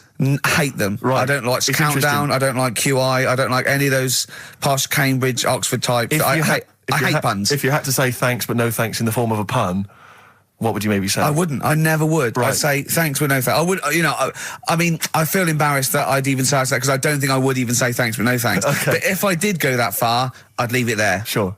So, have you ever noticed, as I have, the similarity between the word thanks and fangs? Not really. It's very similar. Not Fangs, really. fangs, F-T-H, there's a K. Fangs very much. G. It's A and N. Well, the A, the N and the S, but that's about it. Would you agree it sounds marginally similar? Yeah, Is it possible you might one day say fangs but no fangs? I wouldn't know. Right. I could put that though, could I? But don't say I said it. Right. I mean, yeah. Fangs but no fangs. Yeah. This is the thing. Just, if you ever read an article in The Sun, The Mirror, anything, do not believe it. Really seriously question and query it, because... If it ends with fangs, no fangs. If it ends with a pun, almost certainly they never said it. Okay, it's not his fault. Let me have It's Not His Fault. You've got to save this. This has got to teach me something. It'll be an interesting story. Right, it's not his fault. This fella... Yeah. What year? Ages ago? Olden times? I'd say in the 70s. Okay. Would you? Any evidence for that? And, does he wear flares in the story? Right, Is that your reason? No, it's a bit like Yuri Geller, this fella, right? Where he's electric. He's electric. And if he walks past the telly would fizz. Uh-huh. If he walked past the radio, it all goes like that. Ooh. His hair stuck up all the time. And he'd be having a bath and everything would be all right, and then the power would sort of switch on in his body, and the electric in his body made him jump out of the bath. So... What do you mean so? What is that so? What does that so mean? You've given us nothing. You've given us nothing. You'd have to at least give us the scientific explanation. Yeah. Electric eels have 400 volts in them. Oh, is this the running away again? What was that one called? Yeah, but It's not his vault. But there's a reason not his fault. It's not his fault. I thought it was going to be something about. I think we should do these the other way round. I think you should tell us the story and then we'll hear the pun. It's not his fault. It's not his fault. Right, let's leave it. Play a tune. Forget it. Educating Ricky. Doing it. We're not doing it. No, we are. Darkness growing on me. Love that. Love the darkness. This is the Best Of Show on XFM 104.9. I'm Ricky Gervais, with me Stephen Merchant. Yes. I hope you're enjoying the Best Of. What exactly is there then? Is it just a kind of moon-like kind of surround with just kind of dust and rock? That's exactly what you see. I was there when the Mars thing went wrong. Yeah. I would have just sent a camera crew there, filmed a bit of that, right, and say, here we are, this is it. Ignore the little coffee shop in the background. Right? This is Mars, because that's where it's like just loads of dust, holes everywhere. Tidy it up. Little round-headed aliens complaining, whinging, just like Mars. Yeah. So, is there any? What's the best bit about the holiday? Come on, pretend you're Judith Chalmers. I have been doing. I would have done all. I would have said that. Don't bother. Right. I mean, the hotel was good. Yeah. That was all right. What was that like? It's all right. Just clean. That's all you want, isn't it? See, that's not quite what Judith Chalmers does. She doesn't go, what's the hotel like? All right, yeah, clean, innit? All right. What was it like? What was it? 3-star, 4-star? Did it have a swimming pool? What was the room like? I had a swimming pool and that. Yeah. Yeah, it's good. I think it was one of the better ones on the island. Okay. Nightlife? Wasn't really. And there was a bar. There was some bands playing. Yeah. Not very good. Food got a bit boring. Yeah. It was always the same food every night, but they sort of themed it and made out as if it was different. So, like, on Mexican night, it'd be chicken with a nacho on it. Right. And Chinese night, sort of chicken with a little prawn cracker on it and stuff. Sure. But that got a bit boring. That's me just turning on my phone, because I want to read to you a text that I got from Karl. I think you sort of sum up the holiday in this text, don't you? Do you remember it? I can't remember. Let's have a look. Let's have a little look. Instantly, what did Suzanne, your girlfriend, make of it? Similar view to you, that they should fill in the holes? Yeah, it's just that thing. You see, I went on a coach trip, right? And you go and see the volcanoes. Like I say, there's 36 of them. Yeah. Which, how many do you need? And when we're on the coach going round all these volcanoes, the fella on the front's going and look out your left window at the moment, and there's a volcano. And if you quickly look out at the right-hand side there, there's another one. Right. And on the left, he's just like, all right, we've seen it. Sure. Do you know what I mean? Yeah. And that trip, we'll talk about that trip in a bit. Right, this is the text I got from Karl, right? All right. Been up to a volcano. Been in some dead artist's house who built his house in the lava. They said they would show me science with volcanoes, but all they did was chuck some water in a hole and it shot up in the air. No dwarves in the canteen, no scousers here, but there is a Swede woman with a big head. She looks effing gormless with a cap on. All right? So a little reference there to... A Swede woman? What's that mean? Do you mean Swedish? Yeah. Or she looked like a vegetable? No, the Swedish woman. But they've all got sort of quite big bill, aren't they? And I sent him a text. Oh, well, it's just good to be on holiday because, I'm working. He sent back, so am I. Just been watching Sky News. There is a school for monkeys who want to get a band together. Is that monkey news for later?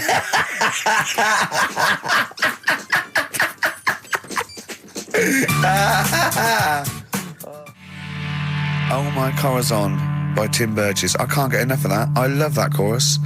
On XFM 104.9. Ricky Gervais, Steve Merchant, and little Karl Pilkington. But it was a nice holiday. Yeah, it's all right. It's just, I went there to relax and that. Exactly. Did a little bit of that. Trying to think of some new, features and stuff. Sure, always working. 3 holidays a year, Jesus. Oh, well, not really 3. Two. It's all holidays, really. one big sort of like work thing to me and Steve. 2 holidays, isn't it? Work hard, you need the holidays. So, yeah, the things that annoyed me was like, you get bored sat around the pool after a couple of days. I'd read my book. Yeah. There wasn't much going on the Not even any crabs to throw sand at, was there? No crabs or anything. They wouldn't bother with Lanzarote, right? So decided to go on a little trip. That's when I saw the volcanoes and that, 36 of them. So we go on the trip, and the thing that annoys me, it does happen every holiday that you go on. If you go on a sort of a package thing, they have these trips, right? And you pay about 40-odd quid, and they give you some wine, so it make it feel like you're getting your money's worth. But how many of these trips have you been on then? Loads. Probably about 12. More holidays than I've had. Go on. So anyway, so you're on the coach, right? And they take you for the volcanoes. They took us in the middle of nowhere. Yeah. Right. There's nothing else round there. Sure. It's like I say, it's like Mars, but with holes in the ground. Yeah. Right. And they sort of drop you off, and they go, right, everybody, see you back here in an hour. There's loads of volcanoes for you to look at, and a coffee shop over there. And for a fact, right, you don't need an hour there. You could just say, well, just keep the engine running, because I'll have a look in this hole, we'll get back on, give us 5 minutes. Don't need an hour. Absolutely. But that they've got something going. It's a backhander, definitely. What, with the coffee shop? Definitely, yeah. They go there. And they get everyone to have an ice cream and a coffee, and they sit down, have a fag, talking to the bloke. Yeah, and it's like, cousin. Yeah. How much was the coffee? Was it probably about 3 each euro? So I think it was $3.50. Sure. Yeah. Which is, I don't know, that's about 2.5 quid. Yeah, they've stitched you up. Well, it's like those people who, those cab drivers that you'll meet at sort of 3 a.m. who've just got a car, and just went out with a car, and just I'll pick people up and charge them. Yeah. I got in one once. I said to him, the guy just pulled up. I said, he said, I was in like East London. I'm going back to North London. I said, going to Swiss Cottage. He went, sure, hop in. We set off. He went, do you know the way? I said, well, not really, no. I thought you'd know the way. You're in a cabbie, aren't you? He went, no, don't really know the way there. I said, have you got an A to Z? He went, no. I thought, well, if you're going to go out just on the, just winging it as a cab driver, 2 things, take a map and a torch. He didn't have either. He said, well, I'll probably get to Camden. I said, right, I'll direct you from there. Drove on for about 5 minutes, making conversation. About 5 minutes later, he went, do you know the way to Camden? I thought you knew the way to Camden. I don't really know the way. I thought it was let me out. 4 quid. Exactly. And that's, I don't know who's got that sort of time on their hands that they just think it's 3 a.m. I'm at a loose end.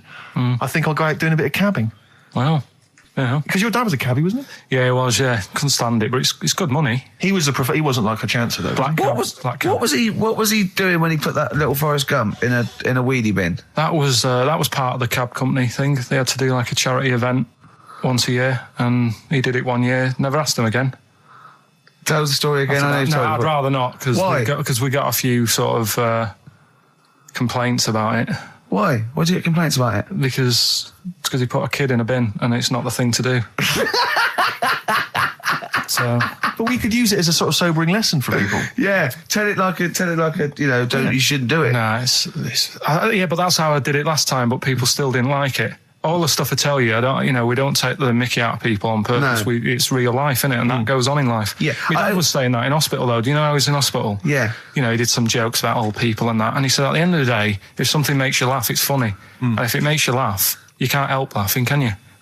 Do you know what I mean? So, what are you meant to do? And laughing's good for you. Yeah. So, but being laughed at isn't as good for you, is it? No, but there's probably more people laughing at one person. So if you balance it out, there's only one person who's upset and there's a bunch of people laughing. So it's Jesus. Give me an example of that. Give me an example. Well, for instance, Karl Pilkington as he talks and the people listening. Yeah. No, give me an example of I can't, because again, that's what I'm saying. I can't tell you the story because there might be someone out there who, this person might even be listening and think, I forgot about that and you brought it all back to me. Yeah. So I'd prefer to leave it, but I think people know. Why did he put him in the bin in the first place? Because he was getting out of hand. What was he doing though? You see, I can't explain. You can. Don't be silly. I prefer to leave it, honestly. What was he doing? Was he annoying him? He was annoying my dad and the other people in the cab. Right. And he thought, how can I deal with this before it gets too out of hand? Yeah. He pulled over and put the lad in a wheelie bin. I'm gonna burst. So we'll leave that. So then I was thinking, imagine like going to the doctors and he's saying, yeah, everything's all right, your heart's good and everything, but... Your art's good? What, your Larry's or...? Yeah, your heart, you're in good form and whatever. Sure. Yeah, it's good news. You know, I had Giano in earlier. He's not looking good. Yeah. Fat swaller. But you're all right, but your hands need to come off. Right. Blimey. But, That's bad. Like, I get a second opinion initially. but I better good news. I've got a nice pair of feet I can sort you out with. Yeah. And he puts them on, and then I was thinking, right, first of all, washing up, what would that be like? I thought, Steve. that'd be tricky. Yeah. And then the second thing was, it'd probably ruin the sort of the shape of your jumper. Because you have to keep putting the feet through there. Yeah. And then I thought, but I could still cycle in.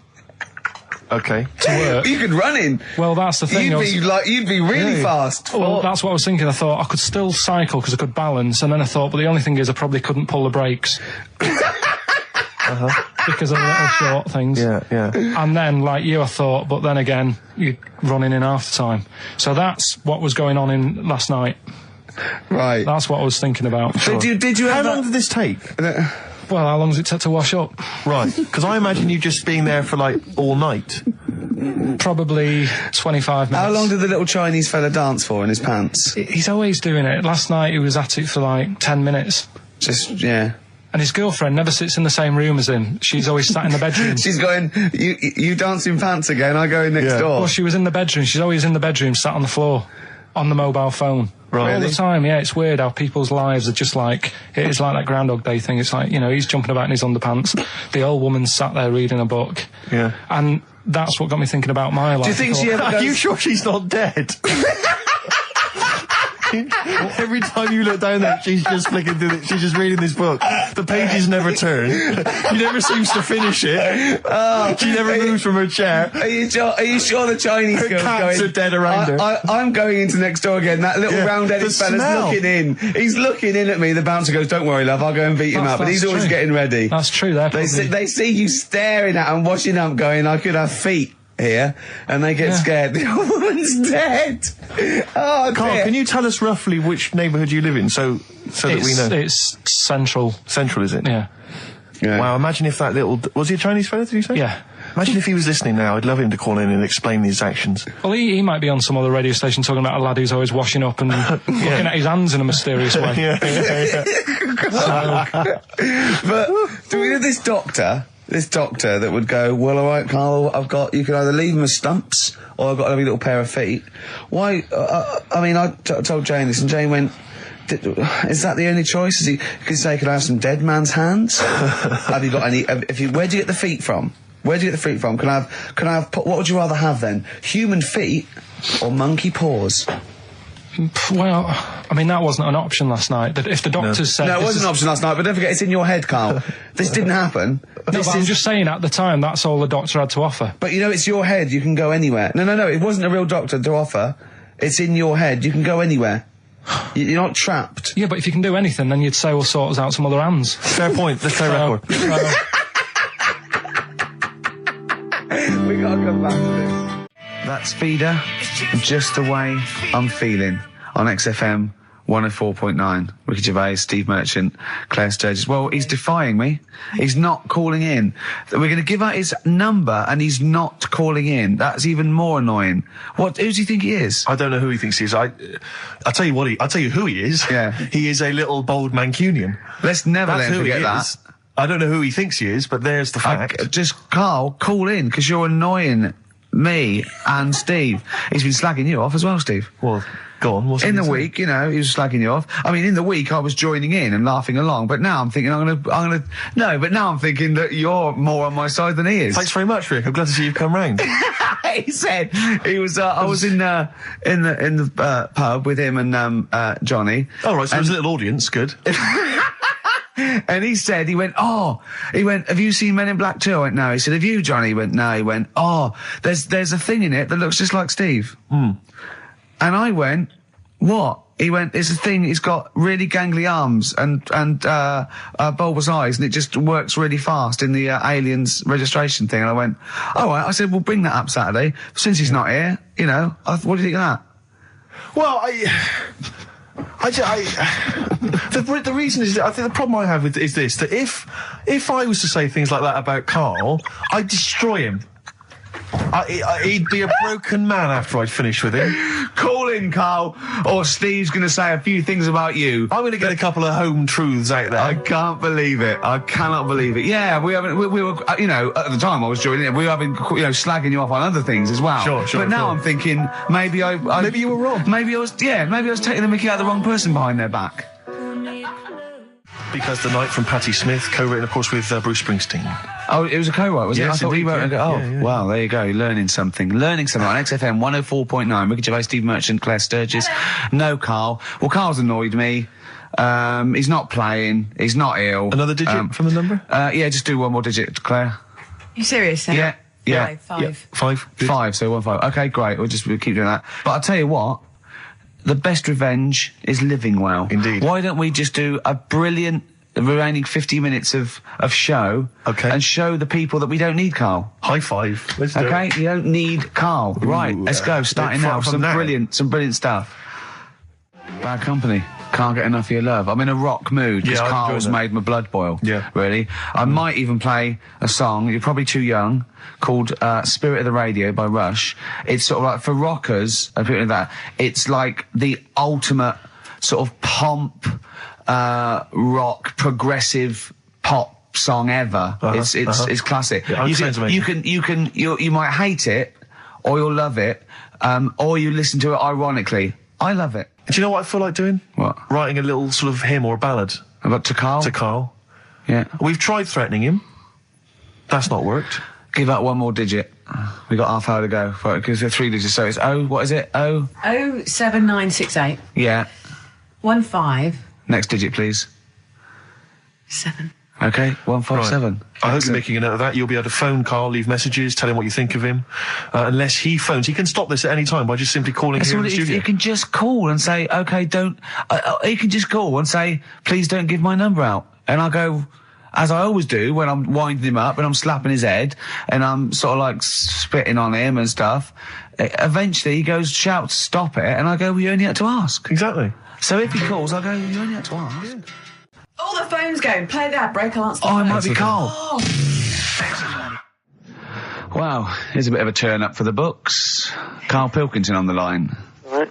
Yeah, where you been? I'm off ill, aren't I? Right. Okay, what's the matter with you? Just a bit bunged up and that, and got the shakes, got that sort of, that shaky thing to get. Yeah, that's because you didn't eat last time when Suzanne was at work. Yeah, well, I think that's what brought it on. Plus, she was away in the week and I put some wet jeans on. And I think that's what caused the problems. Well, when did you put them on your head? No, they were just on the Maiden and the legs felt dry, but they just on the what? On the what? Have you got the Maiden? What was she doing there? What do you mean? On the Maiden that you put clothes on. What? Your clothes horse. Maiden. Your clothes horse. Well, yeah. Right, okay, so you put wet jeans on, yeah? So that's why I'm ill and that. I'm not having a good time. I've been watching the football. So you're just sitting at home watching telly where you could have been sitting here? Well, I would have been better off there because I've got a chair there. I've got no chair at home at the moment because I sold it last week. Why did you sell a chair? What, you only had one chair? What? Look, can't we just, I just was calling up to let you know I was alright and that. We're not interested in that, we want to know about the chair. I sold it. I had a little 2-seater and I sold it because I'm getting a new one, but I've got to wait another month. So you've got to sit on the floor for a month? So you sold a chair before you had another one? Well, she might not have wanted to buy it in a month or something. so I got rid of it whilst I could. She was alright, buddy. We'll talk about that next week. Oh, you're going to be in next week? I look forward to that then. That's a dynamite piece of radio to tune in for. The day Carl sold a chair. Brilliant. Alright. So you alright then? It's going alright? Well, why did you take this long to call? We asked you to call since the very beginning. We've been phoning you. Why is your phone switched off? I heard the beginning. I heard the beginning of the show. I thought, yeah, it's going alright, dead air and stuff. Turned it off. You turned it off? No, I put a tape in though, because even though I'm ill, I'm still showing an interest in it. Well, you're not, if you're watching football and shaking. Yeah, well, I'll listen back to it later, so I hope you haven't been dissing me. No. Right? Definitely not. Don't listen back to it, it's not worth it, but we haven't been dissing, you know. And I've just been watching a bit of football, right? Did you watch the Monkey programme last night? You told us to watch the Monkey programme. We all stayed and watched the Monkey programme. Alright, wasn't it? What's rubbish, wasn't it? Obviously not half chimp, half human. Well, I mean, they missed out a lot of the interesting bits. They didn't have any interesting bits. Those are bits that you made up to make it more interesting. The bits that I told you about 3 months ago before they decided to make the programme. Yeah. What were the bits that you came up with? Well, they missed out the bits about, the zookeeper. Right, there wasn't a zookeeper, yeah, go on. Well, there was, but they left that bit out. Well, okay, fine. And they left out the bit where it ran from there in 1975. In terms of those that did research, they actually went and filmed it. You read it on the internet. Yeah. Yeah. Chances are you're the one with the facts wrong. Yeah, I think they also left out the bit when it jumped over 3 double-decker buses on a motorbike. On Evel Knievel's motorbike. Yeah. So, I can't believe it. I cannot believe it. Not only do you not bother turning up, but you turn off the radio and start watching football. Yeah, I turned it off, but I've recorded it. I'll listen back later and sort of... Well, what good is that? Sort of, I like to keep it in shape and that. I'll have a word next week. All right. If you receive any phone calls from people you don't know, we don't know anything about that. Instantly, we don't know why that is happening. That is just going to be a weird, spooky thing. So and don't bother telling the story about Men in Black 2 either, because I don't think people will be interested.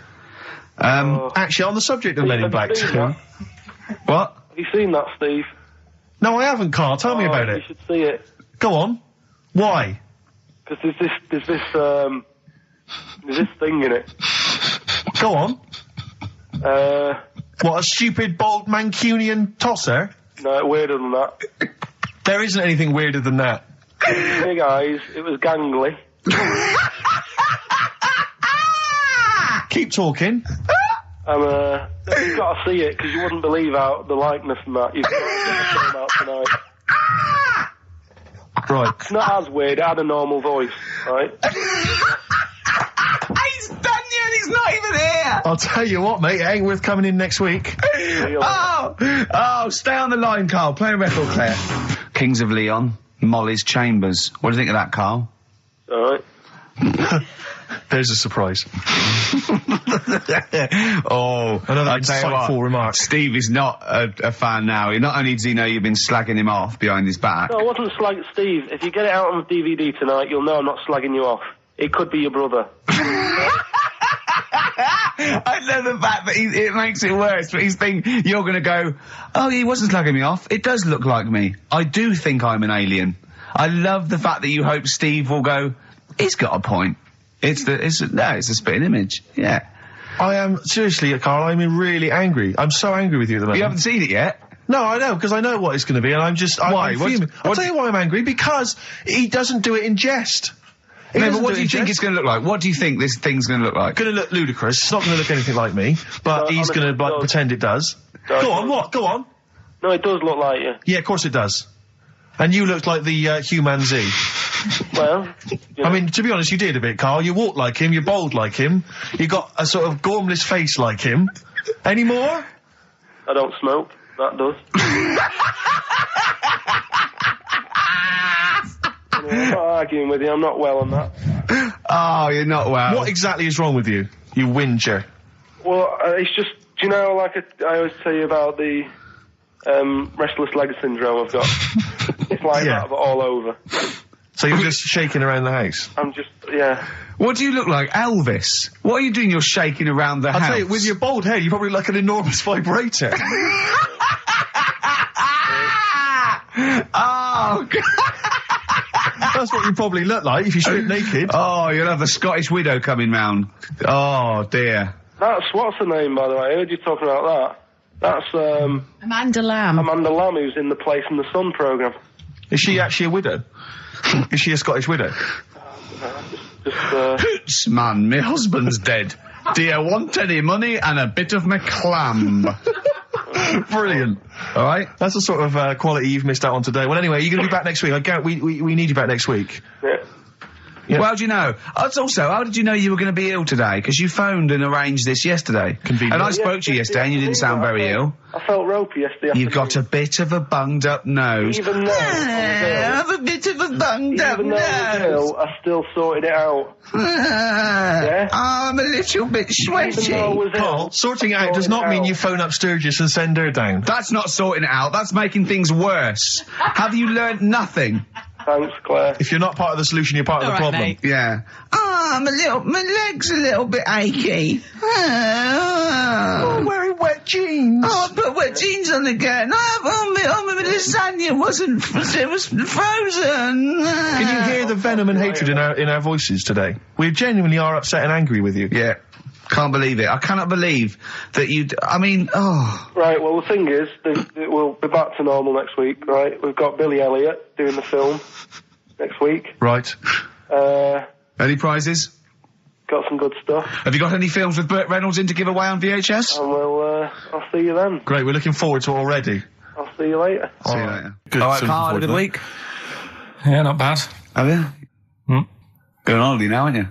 Well, I will be doing later. Tell you about that later on. What, There's a hook. Can I just check, because there are rules in place, aren't there? Yeah. There was a big bust up in the week. I'm only allowed to wind him up. I'm not allowed to wind him up socially now. I'm not allowed to. What am I not allowed to do socially? I think squeezing the head socially has been crossed off. Right, okay. And I agreed to that because it got to a head where, Carl was really upset and he was thinking of just giving it all in, weren't you? Yeah. Yeah. Why was that? Because you were just winding me up too much. Yeah. I mean, do you want to bring it all up again? I don't mind. What was I doing? It was just... I should say now that there was a conversation where we were all sort of really walking on eggshells. It was frosty. It was a conference call, and Carl was on one end. And I'll tell you, I was very much a media. I was very much a UN mediator. What do you think of that, Carl? It was difficult to sort of keep it serious when I'm saying stuff like, I'm sick of you putting a Burger King bag on my head. Do you know what I mean? Yeah. There's a part of me that's like, I can't believe we're doing this. What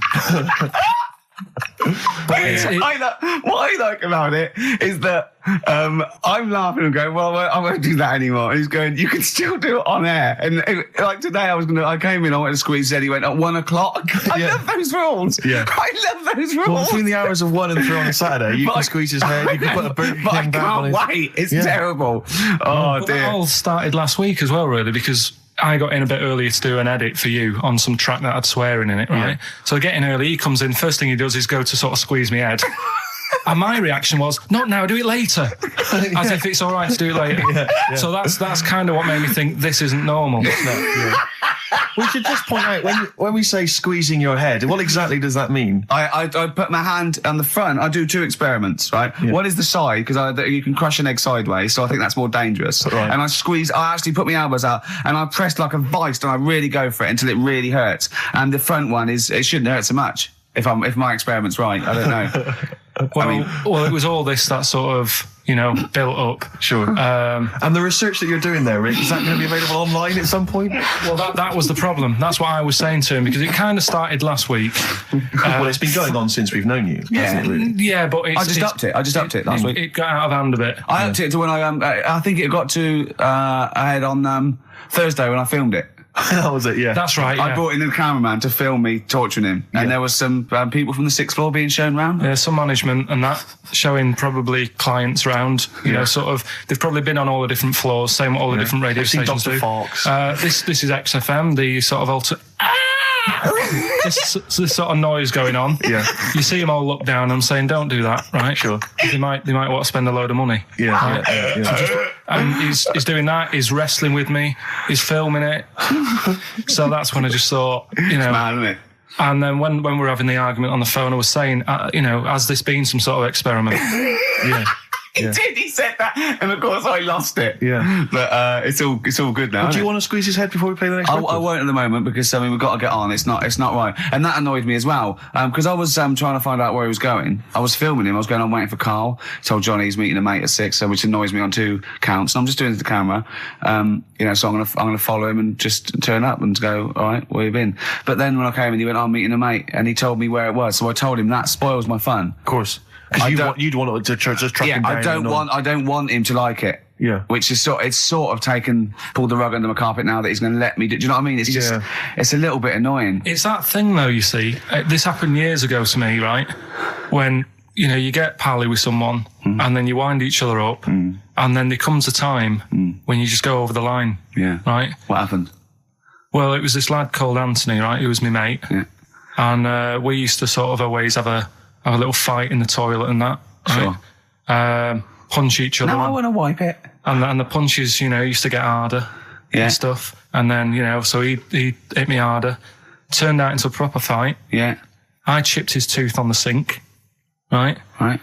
This happened at school, and it was time for assembly, and I thought, and he's in the toilet crying. I thought, go to assembly. There's police in there in the assembly that day telling people about unnecessary violence. And you thought they were there for you? So I'm like, oh no, Anthony's going to come in a minute, like crying with all blood coming from his mouth. So I'm going to get arrested. Yeah. Did you go running and sleep? That was an example of... Yeah. I mean, it kind of happened because I went out with a girl who he fancied. How old are we now? About 8 or 9. I think that's out of order, going out with a mate's girl. Yeah, but she didn't like him. He had like big ears and that. He had no chance. So why should I? No, but do you know what I mean? All right, I haven't got the looks like I used to. Sure, when you were 8. But that's before the stress of having head squoes and that sort of thing. I have aged a lot. Having your head squoze. I love your own grammar. I know, that's the past tense, is it? Squeeze or to have squozed. Oh, he did squoze his head. Yeah. Oh, brilliant. So, what about a bit of Bowie? Be my wife. Carl, I'm asking you. I think we can squoze that in. Be my wife, Carl, come on. Will you miss me on holiday? No. Really? No. What? He's joking, I assume, Steve. Well, I don't know. Can you tell? I can't tell whether he's serious or not. What do you mean, no? No, definitely not. I mean, I might, when I get back, I'll go, just have a quick chat, but I'm not going to be sat there going, I wish I was back in London for Ricky to, I've squozed my head. We've sorted the head problem out. Yeah. No, I still won't. No? Okay, well, that's still what I'm saying. Nice to do that one again. Always. Metal Mickey, Suede, on XFM 104.9. Wow. Nearly over with Ricky, Steve and Carl. I've done another little sketch for you, Carl, because I was excited by the fact that we raised that money. So I've done a little... Well, it's not over yet. It's like people go to the website and if they think it's worth more than 50, they can say, I'll give you 55 or something. XFM put that little one on. It's all 3 of us, isn't it? Well, they haven't done that yet.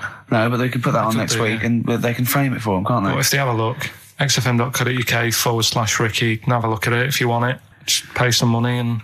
Now, it'd be worth a bit of money, won't it, in a few years, when we're all dead. Mm-hmm. Now, listen, Carl, you're going on holiday. You need a little rest, don't you? Yeah. What's the vibe? What's the vibe of the day? What's the crack on holiday? Come on. Where are you going? Madeira. Right. Good. It's for Suzanne's dad, right? My girlfriend's dad. He's 60, so... Yeah, that's the average age in Madeira. Is it? It's quite, yeah. Well, my mate Damo went to Madeira, and he was worried about sort of terrorism on the plane, and he looked around and he thought, well, if someone gets up, someone will wrestle him to the floor, and he looked around, and he was the only one he realised could have got out of his seat quickly enough. So you'll enjoy it. It's quite quiet. It's nice. It'll be all right. I mean, it's the first time a mum and dad have been away, so... Whatever? Abroad, yeah. So right. They're worrying about... They just don't understand the rules and stuff, so they're panicking a bit. And then in the week, he comes up... Well, they're going to take livestock. Yeah. Well, it's getting like that. It was like... Are they filling loads of Durags with heroin as we speak? Exactly. No, but... do they know about passports expiring, don't they? I mean, they're not completely stupid. They know about all that, right? Yeah. And he called up in the week, one of the questions said, what's the best thing when you're going abroad it's the best thing to use to carry tea bags. So it was like, what are you worrying about that for? They'll sell tea bags out there. And he's like, well, we want to take our own. It's like they'll sell tea bags. Yeah. And he's worrying about that. He's saying, can I put it in a glass jar? So put it in a glass jar then. He's saying, oh, I'll bubble wrap it. So he's bubble wrapping a tea thing. It's just, I mean, it is annoying me a bit because it's meant to be a week off from you annoying me, and already he's niggling me. But you are easily wound up. You are a very finicky little fussy person. You don't like the slightest bit of pressure. See, I thrive on pressure. I'm working here, working there. That's the way I work as well. That's always doing stuff. Monkey news. Do you know what I mean? Oh yeah, monkey news. I got an email. Sounds I won't afraid. read it to on air. It's rubbish. But that's one feature. That's my bit done. That's all I have to do. Well, I'll tell you what. When I'm away next week, do monkey news and see what you can find out. All right? Oh, there's a challenge. See what you can do. Yeah. I've already told them about the Guinness Book of Records one, so you can't use that. Yeah. Right. We're going to find the best monkey news ever, Carl. Wow. What was it you said to me about? Because I mean, the thing is that you don't really like people, do you? That's the truth of it. People annoy you, don't they? They wind you up. Yeah. What was it you said to me about friends? You don't. He doesn't like friends. He doesn't like. He doesn't want friends. He doesn't want any more friends. He doesn't want any friends. Is it because one day they'd ask me to help him change a tyre? Yeah. What was it? No, it's always hassle. Well, The tyre he sits and swings on in his back garden, he means. It's just they call up, they ask for stuff, they want favours doing. Yeah, they want a pint, they want to chat to you because they like you. I know they're a pain in the arse. I tell you what, Carl, you're better off without them, mate. Yeah. Although to be fair, Rick, friends like you, Yeah, you're not judging them on me, are you? You're not judging all you know, not possible all friends on are me. like him. Just they do sort of, you know. You know, some friends will never touch you around the head Oh, or I nether want to see you regions. for a week, am I? Oh, do you should want get a to get a decent little squeeze in. squeeze in? I am going to get a little squeezing. Can I come around there and squeeze you? Squeeze him in now as you play the last Brilliant. tune. Hurry up while we go to ads and that's it, really. Is that it? We've got no Yeah. time for records. That's a shame. We'll have a quick squeeze. Have a quick squeeze. Well, that's like a Benny Hill slap there on the Yeah, front. all right, that's enough of that. Right? Okay, I'm not. Squeeze it, squeeze it. All right, that's it. Excellent. That'll See you do you later. for a week. Yeah. All right. See you next week. See you later. See you, Rick. Have a good holiday. All right. Oh no, you should be a weatherman because once again you've predicted wrongly. It's not a beautiful day at all, is it, Stephen? That was you two, XFM 104.9, Ricky Gervais, Steve Merchant, Claire Sturgis. Claire Sturgis in for Karl Pilkington. Karl Pilkington is on holiday as we speak. Where has he got? Mauritius, was it? Madeira. Madeira. I think, with his girlfriend's parents. You remember last week he was worried they'd never been abroad, and her dad was saying, what's the way to pack tea bags? Yeah. Carl's going, you get him over there. And he's going, I'll put him in a jar. He goes, put him in a jar. I phoned him up in the week, just before he went, I think Friday, said, have a nice time.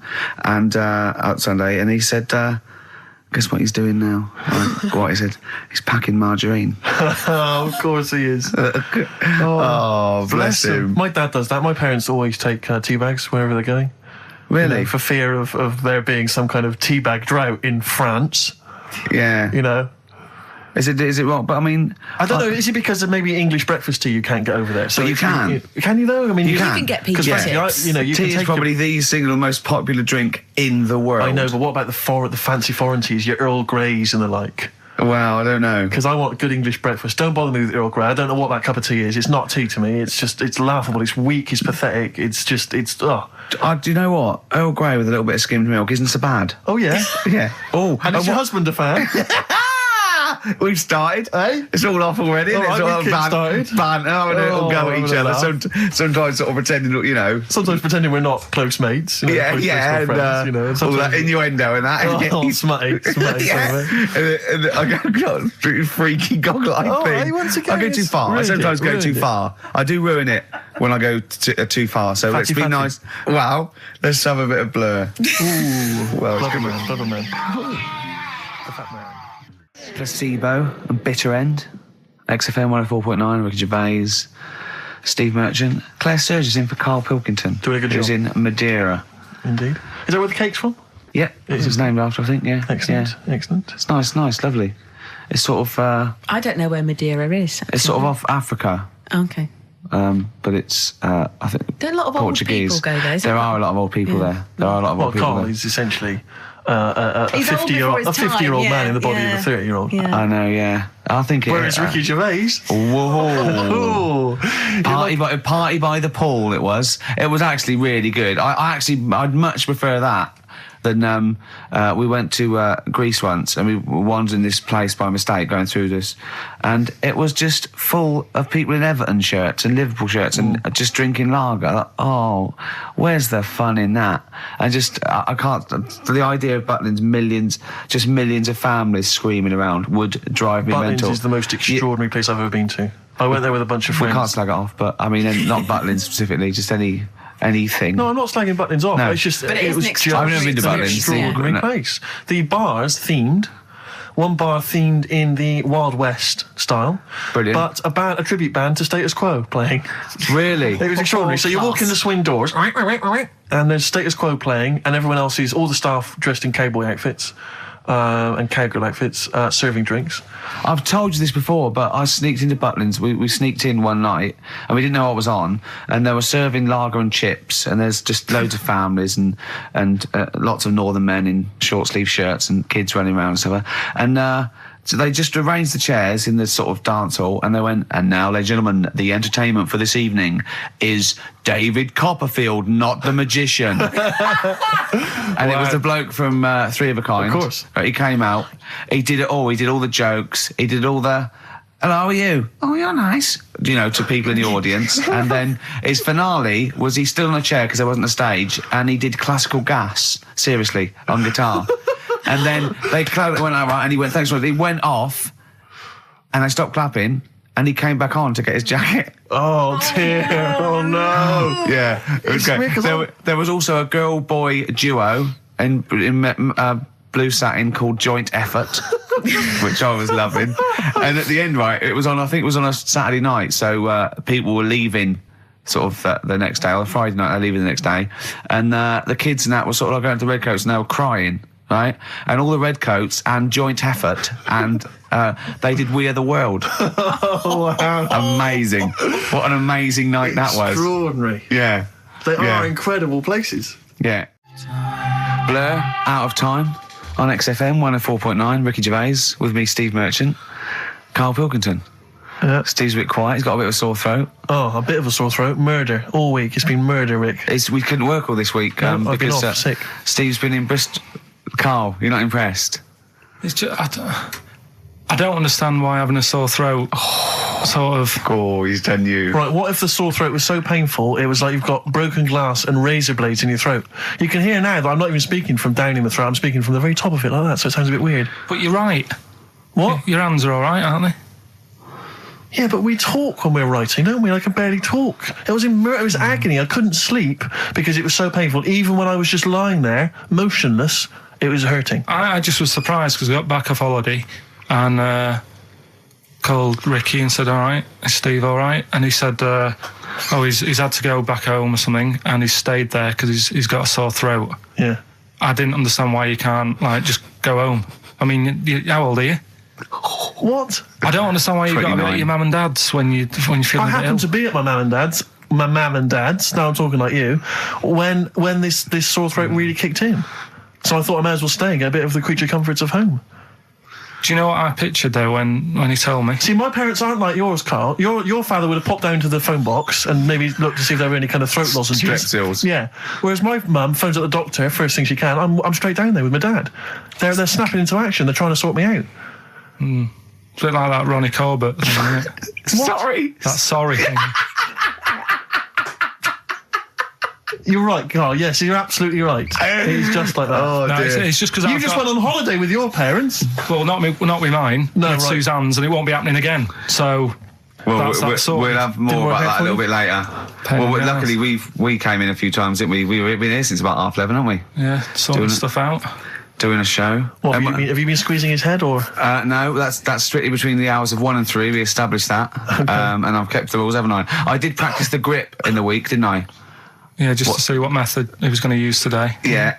I came in, I did my back on Tuesday. I was sparring and I pulled my back and I was in agony, and I had to get an emergency chiropractor out and sort it out. And I was on painkillers and I couldn't walk the next day, but I still came in and did a voiceover that was booked at 4:30, didn't I? I got Johnny to walk me in because I couldn't sit down, so I couldn't take a cab, but I got him to walk me in because I was scared someone was going to bump into me, and I did the voiceover. That's dedication, isn't it? Yeah, but Right, I got back off holiday on the Tuesday, right? First day back was going to be on the Wednesday, right? So I thought, well, I'll take it easy, because you do that, don't you, when you've been on holiday? The first day you just want to sort of... I don't. I'm straight back into it. Well, Yeah, but it's nice to, do you know what I mean? Yeah. Just sort of look at your emails, go through all them, work out what people need and stuff. Sure. Doss around, yeah, sure. So I thought, I'll take it easy. As soon as I got in, I was told that Ricky had been booked in to do a voiceover. And I thought, can't handle that. Do you know what I mean? On the first day, him coming in annoying me, probably trying to get a week's worth of head squeezing in. So I called him up and he said, I might not come in because I've got a bad back. I thought, well, that's all right, right? Then you just turned up, didn't you? He said, I managed to get in a cab. Yeah, Johnny walked me in, and that's what. Yeah. And he did the stuff, which I haven't got it here at the moment, but I'll find it on the system and I'll play you what he did. That he's been paid to do as well. It's all right. Yeah. So you. Well, it's not all right. I had to pretend it was all right when I played it to all my bosses to try and persuade. Well, look, let's play that a little bit later. But now, as we're all back together, Steve, would you say the boys are back in town? Yeah. Brilliant. Well, do you want a bit now, or what? What we're doing? Well, no, I wanted you to tell Steve about your holiday, because you told me in the week. Go on. Steve, I mean, bad idea. I had a feeling anyway about going away with like Suzanne's mum and dad, because I've never been into sort of family holidays anyway, right? Even when you see it, whenever I've been on holiday and you see like families on planes and that, and they're all having a laugh and a joke, loving it, and then on the plane going back, you can see that they've gone off into groups, and like, you know, the dad isn't talking to the daughter and all that business. So I thought, asking for trouble, but you know, I do everything once. Do you know what I mean? Boxing, dancing, going on holiday with parents and that. Yeah. Give it a go, see how it goes, right? So not your A levels, but fair enough. It started off. It started off bad, didn't it? Because last week I told you that you know, our dad called us up and said, you know, I want to take some tea bags with us to Madeira. Yeah. What's the best way of packing them? Yeah. Right. So I knew there was going to be problems like that, because the thing with Suzanne's family, right? They like having a routine. They know what they're doing every day. They know what they're having for tea every day. It's the same thing every week and stuff like that. Yeah. So I thought this is going to be interesting, this, because they can't do what they normally do. Sure. I love it. I love you treating it like an experiment. Yeah. Just watching them all the time. So the first problem was they'd never flown before. So I was winding them up a bit. Saying, it's murder. It's really horrible. You know, plane goes all over the place.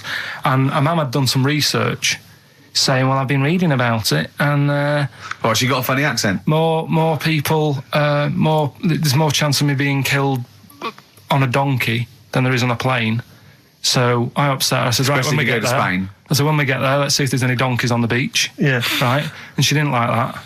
So, Oh, what? The joke about you hoping she died? yeah. Oh, what's up with her? Right, so we get there, and you know, they see the villa and that, they're quite happy with all that business, right, with all that stuff. And then as time went on, I was getting a bit sort of fed up with them being around us all the time, because I think you should have your own time when you go on holiday with the family. You should say, right, you go off and do your thing, we'll do our thing, and we'll meet up later and talk about what we've been doing and stuff. Anyway, so it gets to like the Thursday. We've been away since Monday, right? And I said, right, we're going out tonight. So our mum says, yeah, we'll come with you.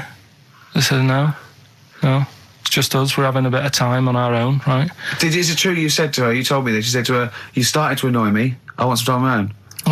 Well, I told her at the start, I said, it's going to be interesting, this, because people annoy me when they're around me a lot. Sure. So I wasn't nasty to her, I just was saying people, not her. All right. Do you know what I mean? I'm just saying, you're going to get on my nerves. So, you hailed a donkey for her. So, no, but seriously, right, with the flying, do you know those stockings that you can get because of deep vein thrombosis? Sure. She had them on in the cab. Brilliant. And it's only a 2-hour flight as well, so that was annoying me. Right, so anyway, it gets to this, you know, the Thursday night when I'm going out with Suzanne, and our mum's like sat on the sun lounger outside. So where are we going tonight? I said, no, like I said, it's just us. We're going out having a bit of time to ourselves. So I could see as the day was getting on, she was realising that she's got a night in with like her husband, right? Her face started to like look miserable. Sure. I thought, I'm loving this. So I said, right, I'm going in to go and have a shower, go and get ready for the tonight. It's going to be great. And winding them up, just wind them up because they can't come, because he said they can't. Right, so I go upstairs, have a shower and that. I come down, and a man's smiling. Oh, hang on. So I'm thinking, hang on a minute, what's gone on here? So I went to Suzanne, I said, why is your mum smiling? She's not coming. She said, no, but my dad said he'll take her out now. So in a way, she was happy because she got her own way, which annoyed me. That annoyed you, sure, because you wanted to... like, What, you don't even want her husband taking her out? Well, it's just the fact she didn't want to go out. She was happy to stay in and have sausage, egg and chips that they'd found from some shop that sold English food. Right. So that's almost like what they do if they're at home. Sausage, egg and chips. So she was happy with that if we were staying in and having that. But because we were going out, she was fed up. Right. So she's smiling. So she's going, yeah, I'm going out now. So I said, well, enjoy yourself. She said, where are you going? I said, well, it doesn't matter, does it? You don't need to know. Sure. You're not going to where we're going. Oh, you just don't want us to be in the same restaurant. I said, yeah, that's right. I said, I want a night out on my own with Suzanne. It's our holiday as well. I don't know, I can talk to you about this. This is not even his own parents. This is someone else's parents. These are the parents of the woman he loves. But even Suzanne sort of agreed with me. There's only so much time you can spend with your parents. That's why you leave. That's why when you're ill, you don't go home to them. Yeah? Sure. Yeah. Because the slight difference between me and you, Carl, is that not everyone in the world annoys me. Well, not everyone does. Just... I can see what... I felt a bit guilty that week when he said I was annoying him, but I realise it's not my fault now. No, everyone annoys him. Yeah. So, yeah, it was an all right holiday. It was good to get back. Brilliant. Won't be doing it again. So. No. And what now would you say is your relationship with Suzanne's parents? Is it a frosty one? No, I just think they know that I don't like to put up with them for a long time. Yeah. I mean, when we were packing, a man was upset because, like, she really liked the place where we were staying, right? Because it was quite a big villa, because there was a few of us. There was a brother as well with us, right? Yeah. So, our mum said, oh, I love it here. She said, I'm definitely going to book this place again. I said, it's a bit big for two of you, isn't it? Just being sarky, like, we're definitely... I said, because, I won't be coming again. You're like, I don't know what you're like, Carl. You're a monster. You're an absolute monster. You're one of those people that goes, I say as speakers are fine, I say as and gibbered what the wibble. Yeah. And never the way will slap. You're like a middle-aged man. You're like an old man. You're like an old man and you're what, 30? I'm just imagining you scraping along in clogs and a flat cap going, oh, that tree's got to come down. Yeah. Puncturing a kid's ball if he kicks it into your garden by mistake. Yeah. Refusing to give it back. Yeah. Gather round. Yeah, there were once Chinese kid as hairy as that cow, which is weird because there's not many Chinese people that are hairy, but this one, I tell you, it were back in 1990. Grandad, are you eating a Twix? But are you comfortable being nude and that? We've done this. Well, I don't know what this is. We did this last week about, are you comfortable being nude? No, I know, I was talking you're about probably that. most comfortable being nude. It's just probably not in public. Well, Ricky's only really comfortable nude when he's eating. Yeah. There's nothing to get, Yeah, you can just wipe yourself down. Yeah, you just sit in the bath, yeah. No, but I talked about that, and then when I went home, I was talking to Suzanne about it, and she said, what's all that about? You don't like being nude, right? And I said, well, it's not. It's like I'm part of an Alan Bennett play. It's just, I love the way you talk. Remember once, right, I don't know if I should talk about this, really, but... Well, that means you should, so go on. Go on.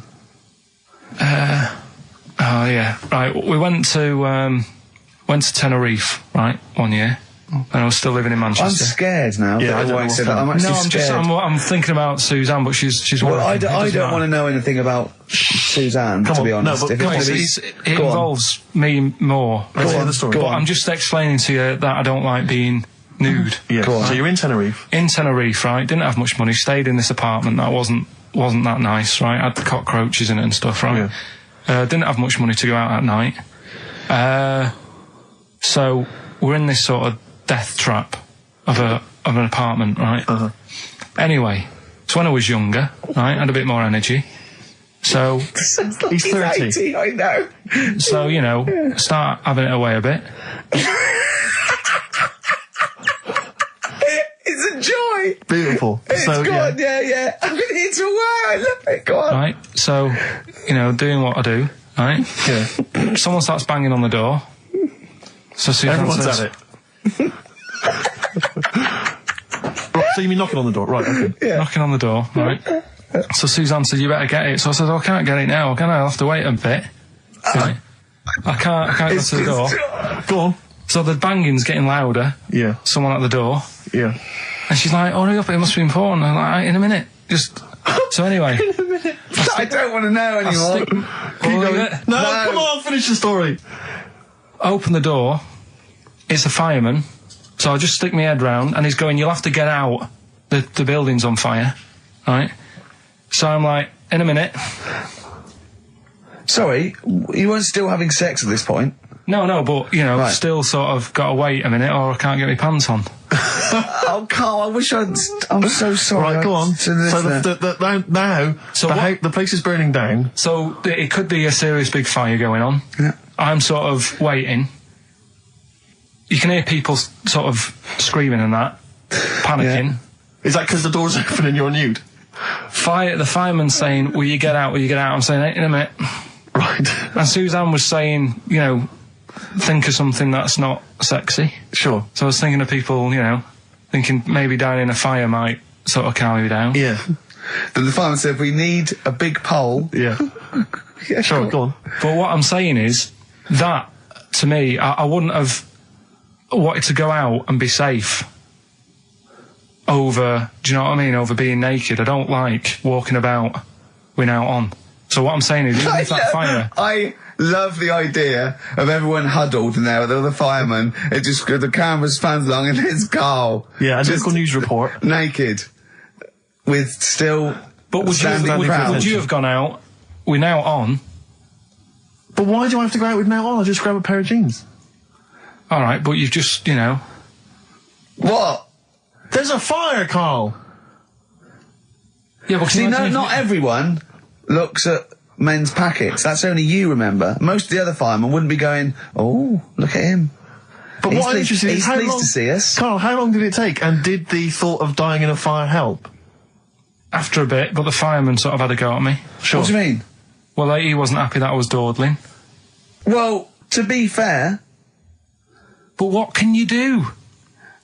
Answers on a postcard. To the usual address, XFM, care of Leicester record. Square. Well, let's just get these rocks. Let's play a record. Let's have Rockbusters and Monkey News. we don't have time for afterwards. monkey news. We'll squeeze them in. Wow.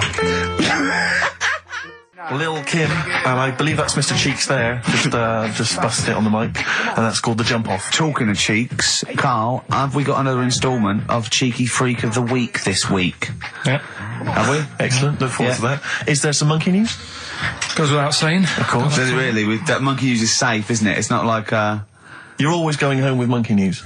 You know it's there. Yeah. It's like songs of praise on a Sunday. when I came back off holiday, I've been on holiday for a week, and I sort of sat in by the pool and stuff, and I sort of wrote about 40-minute stand-up with my new show, and I was going to the car and I said, it's great, when you get away, it's sort of like, you're relaxing, you just think clearly. He went, Ian, I know. He said, I was away when I came up with Rockbusters. Yeah, indeed.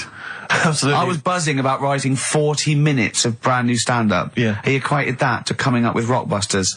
Should I be insulted, Steve, or is Rockbusters as good as everyone's saying it is?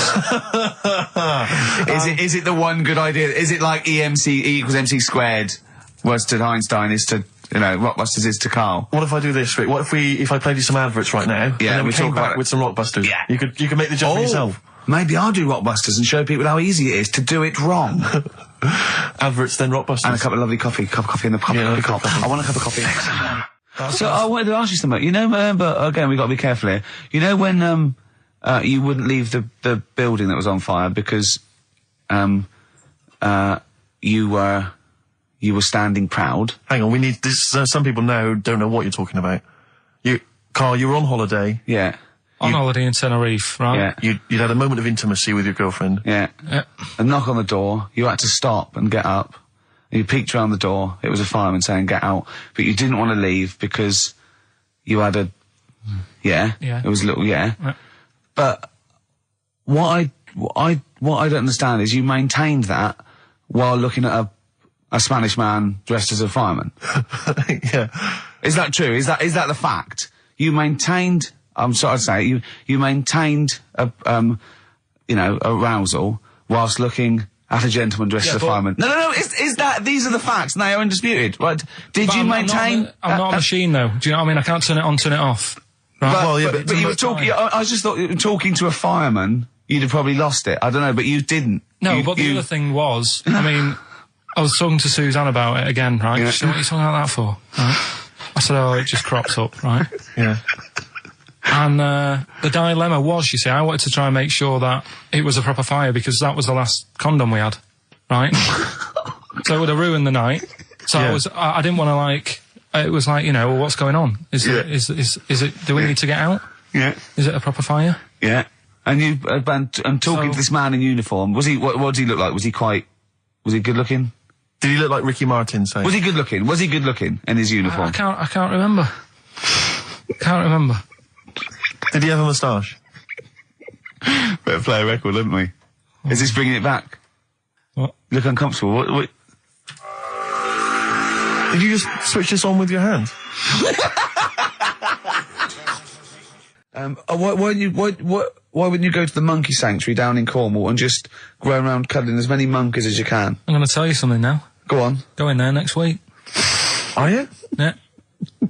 Taking my mum and dad away, because, like, Suzanne's mum and dad are there. What, you're donating them? Most people put them in a home. What are you going to say? How you a monkey sanctuary is cheaper. Taking them down, taking them down to Cornwall. Hold on, I thought you said you'd never go away with parents again. No, but that was Suzanne's mum and dad. Oh, is this to get even or something? So we'll do that, and then we'll can it, then. That was your outing. You're phoning both sets of parents over and goes, right, you won't be seeing us ever again on holiday. We've taken you away, Be careful that the monkey people don't buy you off your parents. Yeah. And don't make sure they don't leave any of the monkeys' food in the telephone box, because Dad will have that away. Yeah. No. I was talking to him about that the other day. About the nicking in phone boxes. And he should we just explain that to people? They live in a small village in Wales, and it's like one sort of utility store, and when it's shut, they leave your shopping in the telephone box across the road. And Carl's dad found out about this and goes and helps himself. Yeah, to other people shopping. That's terrible. Yeah, go on.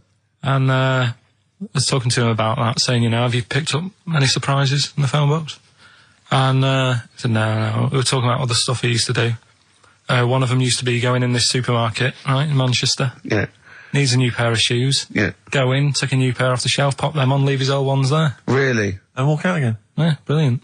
Floor. And then you go in after and buy his old ones back like an idiot. Yeah. You'd go in the next day. They look nice. Yeah. My dad's got a pair just like that. I've always wanted some. Can I have those?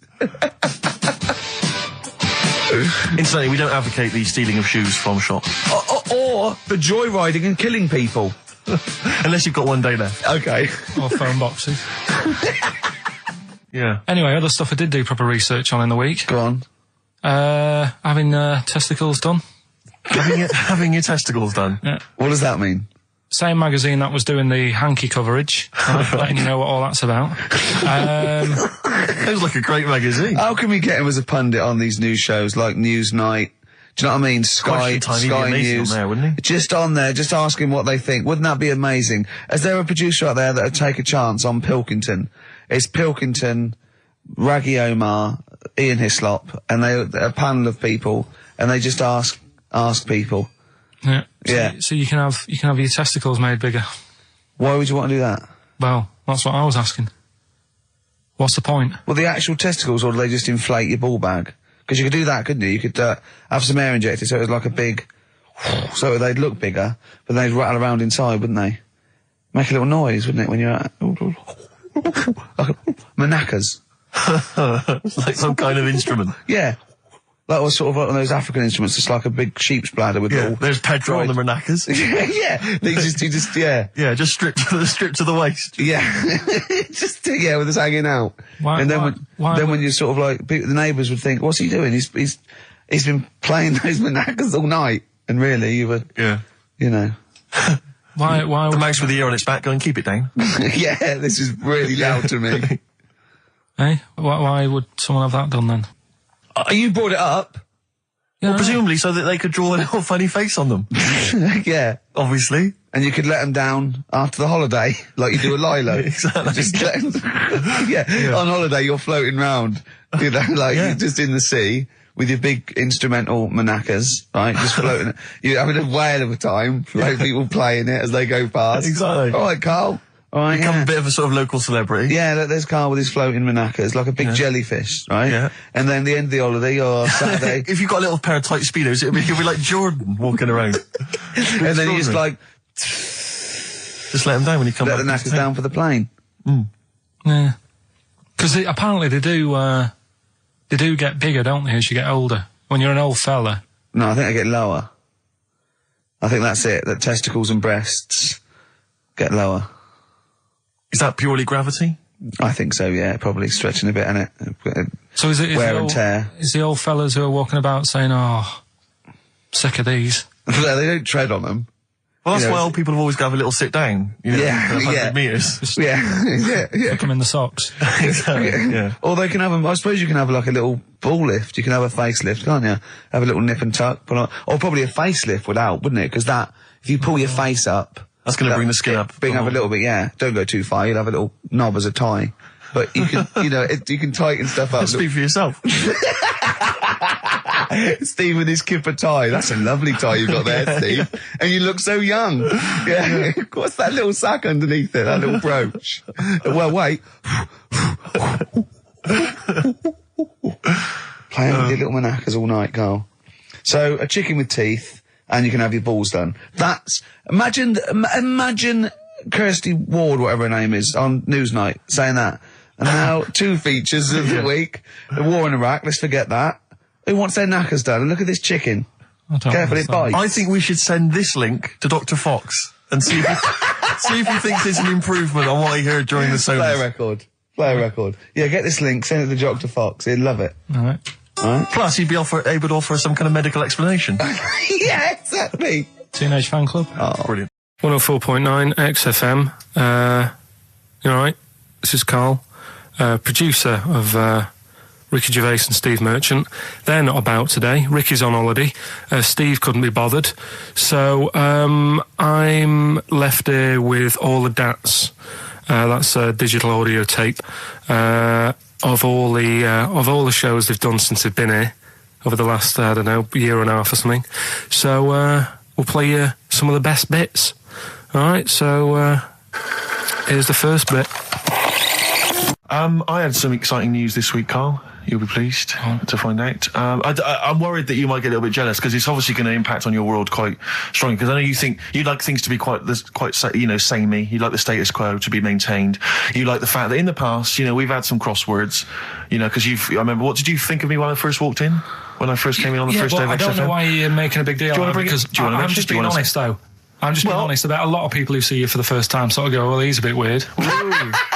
I know that, Steve, that you brought it up, and then you're again. But I'm sure that wasn't what he said before. No, did he say before? Yeah, well, he was a bit weird. Yeah, well, he looked at you, and I knew. I could see by the look on his face. You know when you know your kid, and your kid's sort of scared of something, and they go, "Why is your kid?" He goes, "Oh, he doesn't like pigeons or spiders." Right. It was like that when I saw Carl, and I brought you in, and I went, "What do you think of that, Carl?" I could see the look on his face that he was disturbed. Sure. And then, as he said, you get used to it, don't you? Yeah, you get used to it. And you have changed a little bit. Your hair's a bit smarter now, and you got some nicer glasses and that, I think. Or I might have just got used to it. Whoa, don't bring it up, Steve. Don't look at me like that. So you say that you think some other people in the office thought the same? Do you know that for sure? Carl. Did you discuss it? Carl. Yeah, I think they do, yeah. Okay, leave it there then. But not just in the office, as you walk through the building. Oh, it's worse than you ever thought. Well, no, it's not worse than I ever thought, because as you well know, Ricky Gervais, Yeah. what did I do on Thursday morning? Oh, is this the thing? For those that perhaps are not of the female persuasion listening, there's a magazine. Apparently it sells quite well. It's one of the sort of female, kind of issues magazines. I think it's called Company Magazine. It's like your sort of, I guess it's a bit like your Moore or your Vanity Fair or whatever. Anyway, they run every year the 50 most eligible bachelors in Great Britain section. Ding dong, hello. Who's in there this year? In the 50, in the top 50 of the entire country. And then they vote, and they put them in order and see who's the most eligible bachelor. But that's 50 people, right? It always annoys me slightly because bachelor, it kind of seems like a more sophisticated word for loser. Yeah, doesn't it? no. Which always sort of unnerves me And also slightly. they try and do a different 50 every year, so they're getting pretty desperate to get different ones. No, it's not really, because no. also a lot of people who are sort of like successful, are married, so there's very little to. No. There's a huge. I don't know if this is international. It could even be international. I'm not sure actually. So I could be up there with the likes of Justin Timberlake, etc. So Fred Durst. Yeah, that sort of person, you know. So anyway, this is what's exciting, right? Although I'm slightly frustrated because they were telling me that last year, all right, because what happens is the readers of the magazine, they vote for who they think is number one most eligible bachelor, right? Last year, the prize was a 2-week trip in the Bahamas. Okay, this year, I'm rather annoyed because all I'm going to win is a moped. That's the prize this year. That's the prize this year, a moped. Whoa, backtrack. What? Sorry? Last year was a 2-week trip to Bahamas, and this year just a moped. All I'm going to get is a moped. All you're going to win is a moped. Yeah, you've got no chance. You've got no chance. Who else is in it? Who else in it? Well, I mean, I don't know lots of people you'd never heard of. I know Duncan from Blue. Dean, so you're second to him at least already. I imagine you're going to come behind the other 49. Because there'll be people voting for me. They get to vote for me. Yeah, Steve. They'll see my photo and then they can vote for me. Yeah, according to Heat, I was 22nd most sexy man in the world. I better take that helmet back. I would. Rick, you may remember that last week we opened with some quality knob news. Knob news, yeah. It was Hitler's knob. Hitler's knob was one of them. That just sparked off into a whole bunch of other kind of knob-related discussions. Yeah. And I'm pleased so far to see that we're almost at the halfway mark for this first hour. And so far we've only talked about nudity and/or todgers. Yeah. So excellent work from us. Well done, lads. Yeah. I'm looking forward to Dr. Fox and the rest of the Sony award committee listening to this one. Yeah. But more knob news. I don't know if there's a jingle for that, maybe. You nearly had the eye out. Knob news. Knob news, excellent. This is an extraordinary story. A woman tried to sue her bosses for £210,000 after finding a cooked penis in a canteen stew. Hospital cleaner Sophie something, I can't quite pronounce that name, was eating goulash for lunch and could not cut one of the lumps of meat. You can see where it's going. I've got so many questions already. I know. She picked it up and tried to chew it, but it was too tough. Then she inspected it with workmates, who all agreed it was a penis. Imagine that discussion. Yeah. Miss McLata said she vomited for the rest of the day, instantly became a vegetarian, and had to have psychiatric help. It's not known whether the organ was from a human. The case continues. Well, it can be found out, so that's one thing. Obviously, the doctors aren't confused. They're not going, I don't know, I've never seen one like it. Yeah. Also, why is she eating goulash? I know. I mean, that is my first question. Why... You lunch. What do you want? I fancy some goulash. Yeah. Some gooly lash. Gooly lash, Thanks very much indeed. Lancashire cockpot. It's on the menu. Brilliant. Only £5.50. Wangers and mash. I'd love some wangers and mash, please. Cock o' van. Cock o' van. It's already done for There's you. there's wangers and mash, cock o' van, Lancashire cockpot. That's just off the top of our brains. Yeah. So if you've got any of your own, keep them to yourself. We're not interested. What do you make of that knob news? And it's in a hospital. Yes, it was a hospital cleaner. You're right. Oh, cleaner. God. I know how your mind's thinking already. There's been a mix-up. There's been a mix-up. What kind of mix-up? I love that. What, some bloke's gone in, some lesbian's gone in, wanting a sex change. She's got a carrot for a cock. Stew and steak. Stew and steak. Oh, that would be great. So go on then, do a film review, quickly. Right. Well, today on film review, we're doing classic films, and today we're looking at Elephant Man, John Merrick, one of his better pieces of work. It's a sad film. I've never really been able to watch it all the way through. Sorry, John Merrick's better piece of work was him being the Elephant Man, played by John Hurt. Yeah. Go on then. Sad film. When I was younger. Tell us a bit about it. What is it about? Who's John Merrick? It's about a fella who's got a funny head. Right, tell us this. And, he lives in, I think he lives in London, in like about the 1930s or something like that. And he's being picked on all the time and stuff. And first time you watch it, you'll probably cry a bit. And then the second time you watch it, you're just sort of thinking, God, that would be bad. Sort of having a head like that being picked on all the time. Then the third time you watch it, you might think, how does he get his jumper on? then, I don't know, probably bored of it the fourth time. but it's well worth watching, so Elephant Man... Brilliant. Yeah, see it. Brilliant. I think if you want to get on TV, Carl, you'd be better as the subject of maybe like an omnibus documentary. Living with Carl. XFM 104.9, Ricky Gervais, Steve Merchant, Karl Pilkington. Tell us about this monkey, Carl. You're going to love this one, Steve, right? So last week we were talking about how, like, a lad left his family because there was problems at home and that. He went and lived in the wood, he got airy. Right? No. Leave it there, Rick. We haven't got time to go into it. Right, so... That's what happened. And that's what happened. He lived with the monkeys, he went airy. That's what happened. Looked into some other stuff about, like, airy kids and all that. Yeah. Came across this story about a bloke, right, who worked in a zoo. Oh, dear. Right?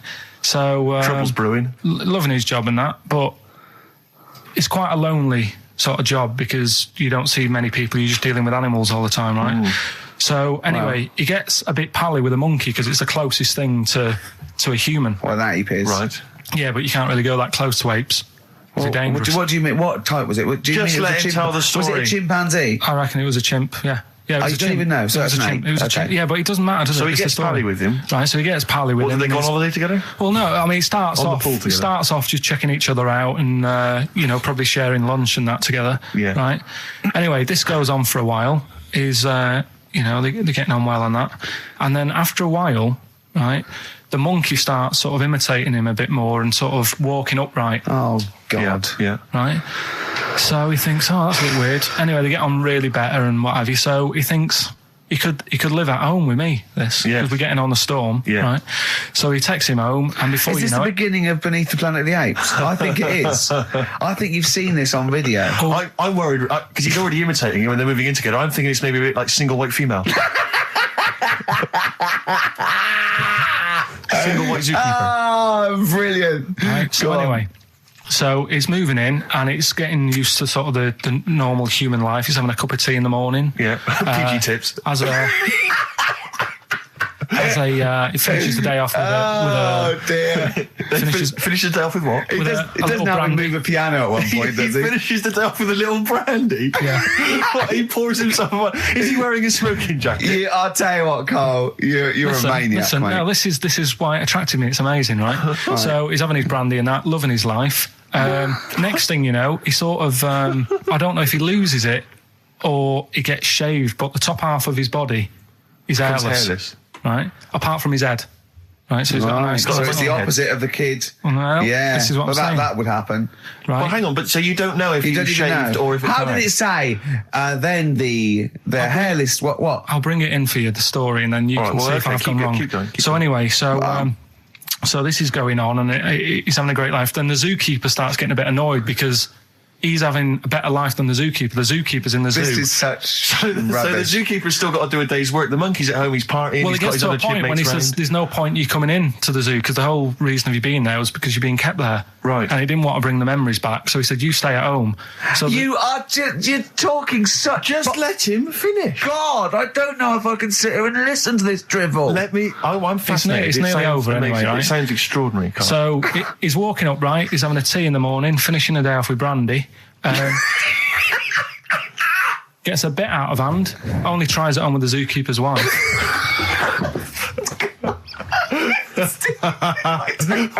Make him go away, Steve. How does he do that? Well, because he's around humans a lot, he becomes a bit of a charmer. And But what is it that he could do to seduce her? Pick fleas out of her?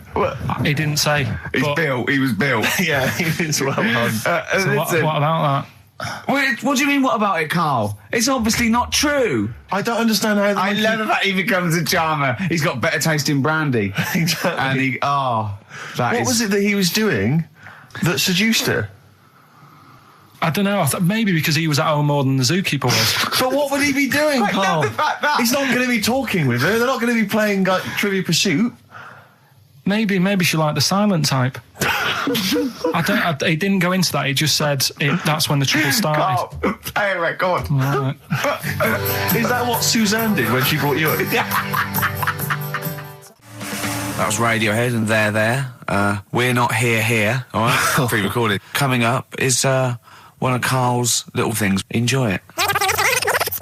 Something else we're giving away. The Shining. It's more throwing away, isn't it? Once again, Is it on video? Once again, it's on VHS. Just because you buy it out of your own money, Carl, stop being so mean. And I want to watch it tonight because it's one of those films that... So you're going to watch this video and then you're going to send it to someone as a prize? Yeah, it's one of them films that... Oh, sorry, what, you just said yes to that without blinking? Oh, yeah. You don't think, like, Les Dennis doesn't have a quick go in the car on Family Fortune before he gives it away? It costs Jim Bowen has $5.99. a go at those his and her towel racks. It costs $5.99, Carl. Okay, this is Carl in the classic The Shining. And what's the question? Well, we might ask that afterwards. Okay, then. Fine. Still trying to write the book, then? Yeah? Yes. Good. Funny, someone told me the other day, weird thing about a typewriter, the top row of letters, the longest word you can write is typewriter. I'll just show you.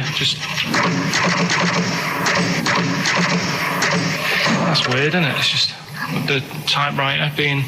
You're not in the mood, are you? You're in one of those grouchy moods again, that you get into when you're writing. I'm not being grouchy. I just want to finish my work. Yeah, I was just being a bit funny, a bit offhand and that.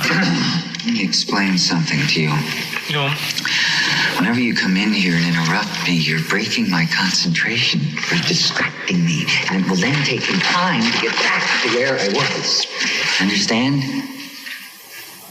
Yeah, but I just was coming in to try and cheer you up, you know, if you... I mean, I'm full of ideas as well, you know, if you're having a problem coming up with stuff, got loads of ideas you could write about. The other day I read about this airy Chinese kid. What do you want me to do about it? No, it's just that it could make a good book. Do you know what I mean? Sort of following round. That's swell. Well, I'd buy it, you know. But if you don't want to know, don't bother doing it. But do you know what I mean? It's just airy Chinese kid. It's weird because they're not normally that airy over there. Yeah, this kid caked in it. But if you don't care, I wouldn't touch one hair on his goddamn little head. You don't have to touch any hair on his head. Like I say, he's covered. Leave the head alone if you want. Touch his hands. He's totally covered in it. But I love the little son of a bitch. Well, don't go that far. You haven't met him, but I can sort it out. I'd do anything for him. I don't think he'd expect that much. Just take him to the barbers 3 or 4 times a week. You know, he's a good little kid. In fact, I'll do it. I think I'll write a book on him. Yeah? Do you think you can handle that? Yeah. You're not too busy, are you? Well, yeah, I'm pretty busy. I've got to sort out some monkey facts for the show this Saturday, but I reckon I can still... Why don't you start right now and get out of here? All right. I will. You're going to be like that? Couldn't borrow a pen, could I? See you later. There you Haunting. go. Haunting stuff there. Karl Pilkington in The Shining. You know, in the film, Jack Nicholson goes crazy because the suggestion is he's maybe possessed by demons that maybe are in the hotel. But, you know, if I was stranded in a desolate hotel, removed from all human contact with Karl, I'd go mental with an axe without being possessed by demons. That's more chilling to me, trying to get some work done and you keep wandering in. I'm trying to get Karl to spend a couple of days in the caravan with me, just for the head of it. And he won't. I've offered him money, won't I? I think it'd be a great laugh, won't it, Karl? Oh, yeah, great.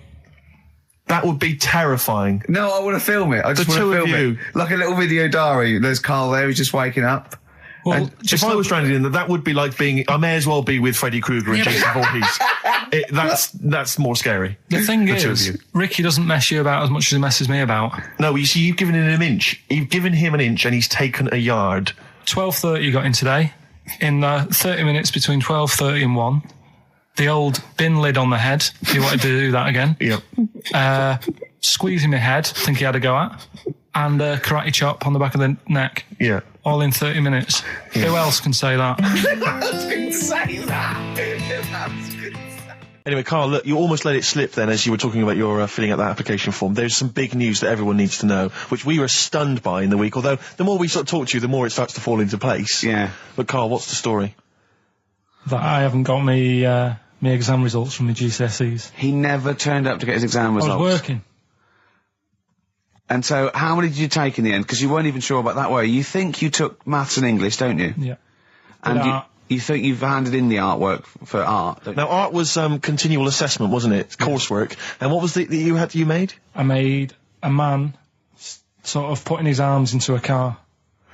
You made a model of a man putting his arms into a car. What was this? So Sort of that like- one's passed. Was We that, can this, take this is a aside. homage to break-ins in Manchester? Was this? What was this? Oh look, he does what he sees. Yeah. So you've what's got that. That's safe. You definitely got that one. So you've taken art, you've taken English and maths, you think? So this is what we're going to do, listeners. We're going to try and find out his exam results for him and tell him next week. Live on air. We're going to call his school, we're going to try and track him down, and we are going to have a little envelope, and we are going to give Karl, at the age of 29, his O-level results. GCSEs, yeah. Now, Karl, so you took maths. Yeah. You think you took English. Do you remember turning up to do those? Do you remember sitting in the room filling in the forms? Yeah.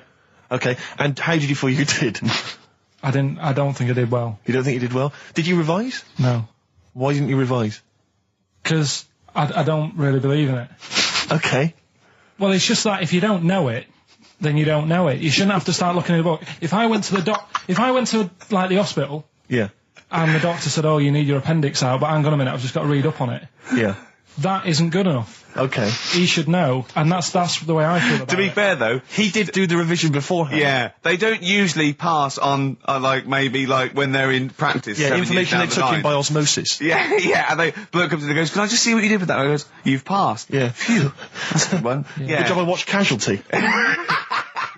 You don't talk to anyone, do you, in the week? You just hide in your little sound booth thing, and you really don't talk to anyone, do you? Much? Not really. No. I mean, you might call up. Yeah. But no, I keep myself to myself. Yeah. Then you don't get bogged down in the office politics and stuff. Yeah. Is there a lot of office politics here? I don't know. I don't get involved in it. Oh, yeah. Proved your point. So when we're away and we're like out of action, who, other than Suzanne, who will you talk to of the day? How will you get a sort of feedback from the world? How will you get sort of like input and... I always, if ever I've got like a question on anything, the internet's sat there and I can just go online and find out. The internet is good. It's brilliant. But it's not all verified. It's not all necessarily factually accurate. Anyone can put things onto the internet. It's it's freaks and things that put on here's things one, right? like... Here's one that I read in a week, right? Go on. About this woman. Yeah. She was a bit of a punk. And to get her hair done like she wanted it. Super glue. Right, no. She got lard. Apparently it's a popular thing, you might know. Put lard on your head. Yeah. And you put it in the oven. Now, apparently the heat that you get from the oven is different from the sort of heat you get from an hairdryer. Right? And she had to do that to get the style that she wanted. But anyway, she comes into money or whatever, treats herself to a microwave. Right? It's not true. Opens the door, jams the things, like the little catch. So the microwave works. She jams it with a screwdriver or a knife or something. Yeah. Puts the microwave on, sticks her head in, boils her brain. Don't be ridiculous. Right? Well, why is that ridiculous? Boils her brain. She boiled her brain. She boiled her brain. And this is what's good about the internet. I went straight from that, and there was a subject about brains. And do you know that Russell Crowe, when he dies, he's given his brain to charity or something, some sort of some people who can do stuff with it. She gave hers to Pot Noodle. Vesta. Yeah. Oh, That's the boiling sort a of stuff. skull. Yeah. It's not true. It's No. not true, Karl. Just urban myths. Someone made it up.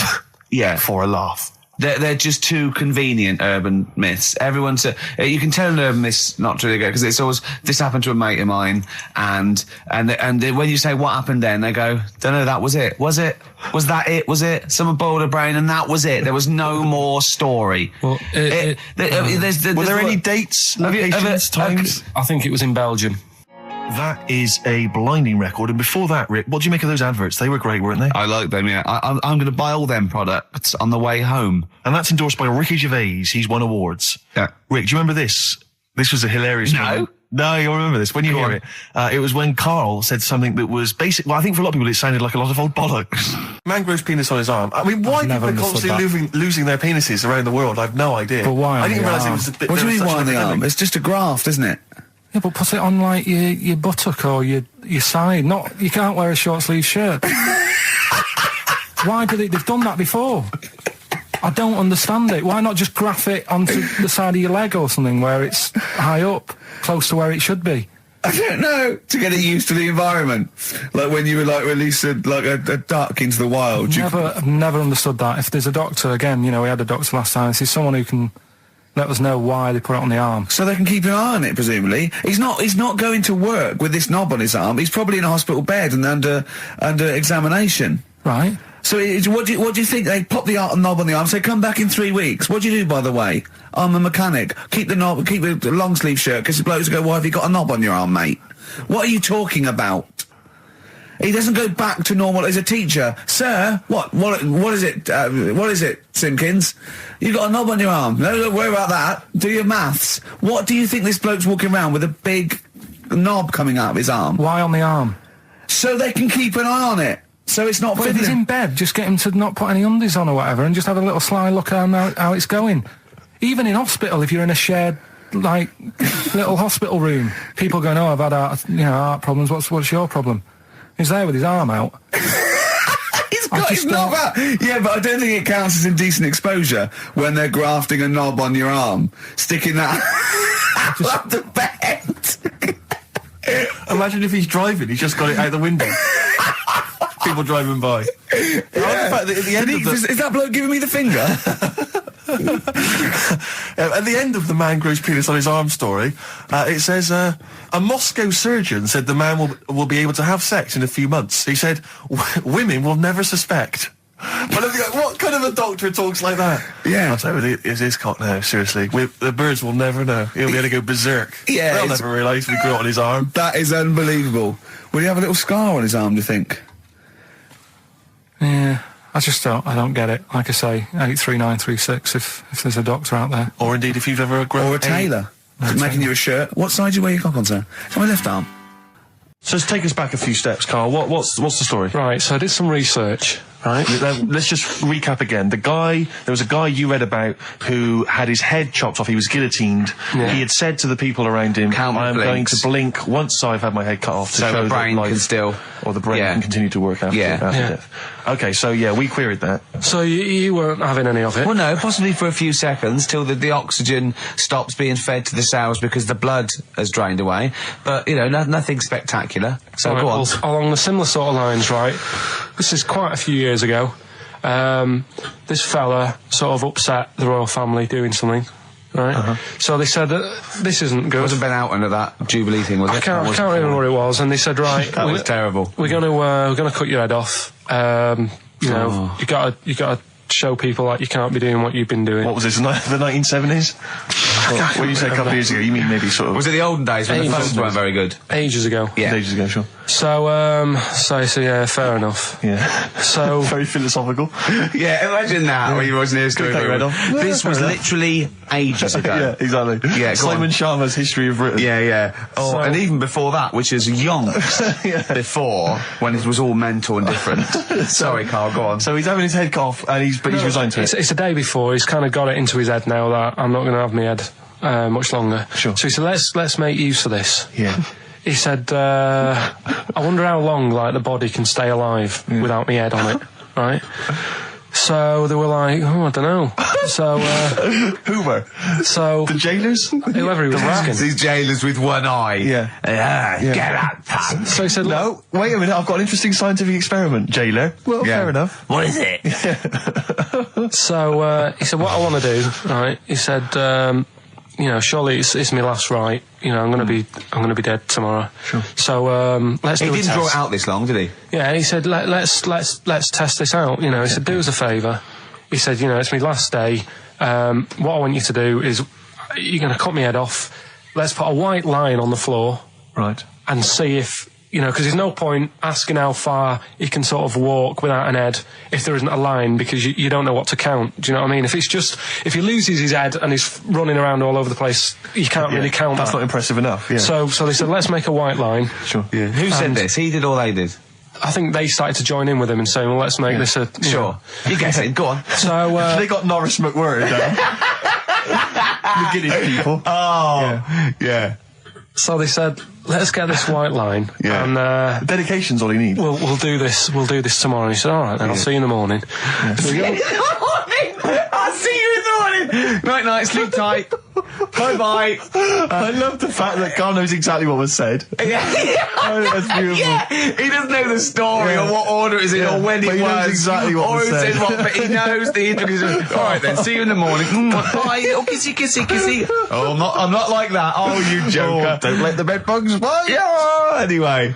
So he gets up. Do you want a paper tomorrow? No, I'm all right. Go on. He gets up and they say, right, today's the day and that. And he said, well, I've got used to the idea. So here's a white line for you. Got used to the idea. Go on. So they go, right, are you ready then?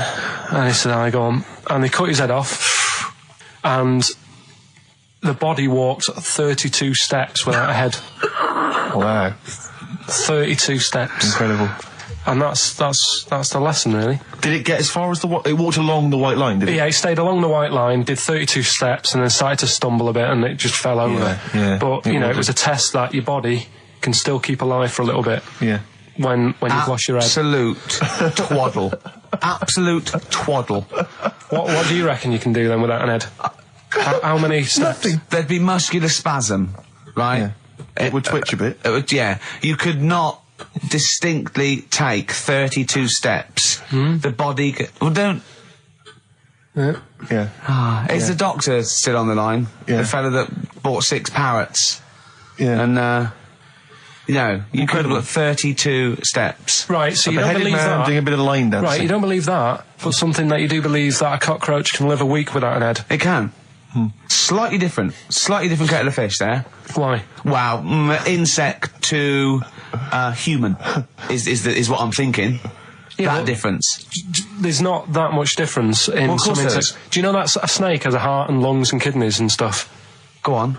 No, well, I'm just saying. So? You're making out as if like they're a totally different species. I am making out. I mean, call me old-fashioned. Do you know what you're talking about, mate? I don't want you embarrassing yourself, Rick. Yeah, I am suggesting they're totally different beings. Yeah, that is. Yeah. Now, Carl, the cockroach is a very different thing. The interesting there is that it lives without its head, because a lot of it's on. There's some of them are phototropic, chemotropic. Some of them just literally have irritation and muscle memory. I mean, they do have a central nervous system, but it's very different. So if you lose the head, it bypasses a lot of that anyway. All this is running around. The reason it dies is because it can't take on water. But it's very different to a man, right, having consciousness and then losing that, and the body still going, no, I think I remember what I was going to do here. Yeah, so I'm going to carefully walk 32 steps along this white line. Imagine you just looking down going, oh, missed a bit. Yeah. Maybe the head was in the corner going, left, left, left. Oh, he's now... Well, let's just put it out. I mean, if anyone listening has maybe had a relative beheaded, maybe in a horrendous car accident, but they got up, maybe they went for a walk, they had a little chat before they passed on. Carl. Get in touch. Carl, you are my favourite being. You are my favourite species. Now, you, Carl, may not be particularly different genetically from a cockroach. You are. Why can cockroaches do that? Why whoever made them went... Let's play a record. Do you know what? When I told him this fact, I send him little facts on text messages just to inflame his, interest. I just sent him a cockroach can live 9 days without its head. He texted back, "What's the point of that?" Yeah. What's the point of They're that? not doing experiments, these cockroaches. He's a boring last week to have. And he went, and on top of all that, you're thirsty. So it's the worst week of your life, isn't it? That week without your head. Play a record. Play a record, Carl. Competition time next. Look at his little face. Look at his little You've not heard face. Carl's competition. Oh, he could live without an head. Made famous, of course, by Jimi Hendrix. Yeah. That's All Along the Watchtower, as originally done by Mr. Bob Dylan. On XFM 104.9. So, Carl, just take us through the moment where you gave this gift. Firstly, So you went into Boots, right? You thought, all right, 100 condoms, brilliant. Okay. Did you wrap it I up? don't know if it was 100, probably 80. Right, okay. Yeah. Right. You don't want to go mad, do you? Wrap them up. I'm just resting easy knowing that he's not trying to breed. Right. No. Yeah. So I got her them. I got her Grease on DVD because she's Okay. always watching that. Yeah. Right. Yeah. So just think of when her mum said, what did Carl get you? Some condoms and grease. I was just. I'm glad he said on DVD. And, she was surprised anyway, right? Because Yeah, I bet she was. no, when she got she was thinking like jewellery. no, right? That showed her. That surprised you, hasn't it? All right. So hang on, wait a minute. You thought it was a holiday, didn't you? Yeah, look at your face. You don't know me at all. So hang on. So did you give these on Christmas Day? Right, what happened is she got in from work that Saturday, right? And I said, look under the tree. Knackered. At least it's Christmas. Yeah. At least I'm going to get a little bit. Yeah, I said, look, you got some stuff under the tree, right? So Did you give her a sugar lump? Right, she was really chuffed with that. But she said she was a bit puzzled because I didn't know we had any wrapping paper, right? So I ended up using wallpaper. You didn't take it off the wall though. You had some. No, it was some left over, right? So she said, why have you used wallpaper? I said, well, I didn't have any paper and you were getting in a bit and I wanted you to have a surprise. So she said, can I have a feel of them? I said, no. Presents. She thought, right, I've got the right thing. Yeah. Right. And then Christmas Day, I said, no, don't get carried away. It's nothing really good. You know, we said we weren't going to buy each other much. So there you go, open them. Yeah, go on. And Can I just ask, had you received your present from her yet? yeah. So what had you received? What did he have? Had some shoes, Nice. right? Getaway game for PlayStation. Nice. Which is all right. I'm just totting up Just the talk value the value of of this. those. Go on, yeah. And So- just also think about how much fun and pleasure you get from them. Yeah. Although, of course, condoms, I can see the Well, see the appeal. Well, right. Okay. Yeah. So yeah, I think but I can. also add to that bit 150 quid for a meal. If you're going to start totting up, 150 quid for a meal. I bought some shoes, 72 quid. Yeah, that was after the event, though. Doesn't matter. All right, so you received these, dare I say it, thoughtful and nice gifts. You handed over the box of condoms. They were wrapped up. She Well, unwrapped them. yeah. Go on, take us through it.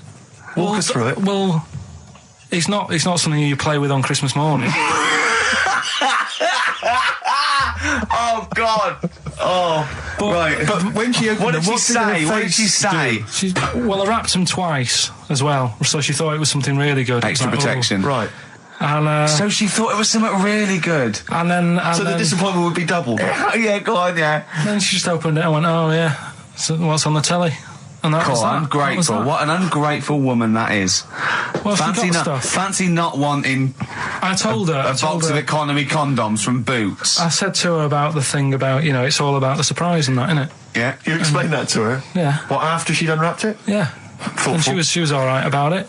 Yeah. She understood. Rick, you know I suggested to him that he buy his girlfriend a gift. I'm worried I've done more damage to the relationship by suggesting that than if he had just forgotten. Next time you've got to go shopping for her yourself, Steve. I think I might do. You've better go shopping for her yourself. I'm glad it's all over though. It's mental. Yeah. It annoys me. The whole thing annoys me, and she knows that as well. Yeah. She should know. What? She still insists on having Christmas once a year. Well, Wow. I'm you know. no, but well, anyway, what did you get? I can't think what you bring to the relationship, Carl. I don't know what it is she's getting from you in this relationship. It's like she's I doing think all we the know. work. 80 times. Oh God, Carl! I love it. You're brilliant. I know what she's getting. He's the. What? No, he's not thoughtful. No, but he's thoughtful. He's the best he can do with the brain he's got. Do you know what I mean? Right. He's doing his best.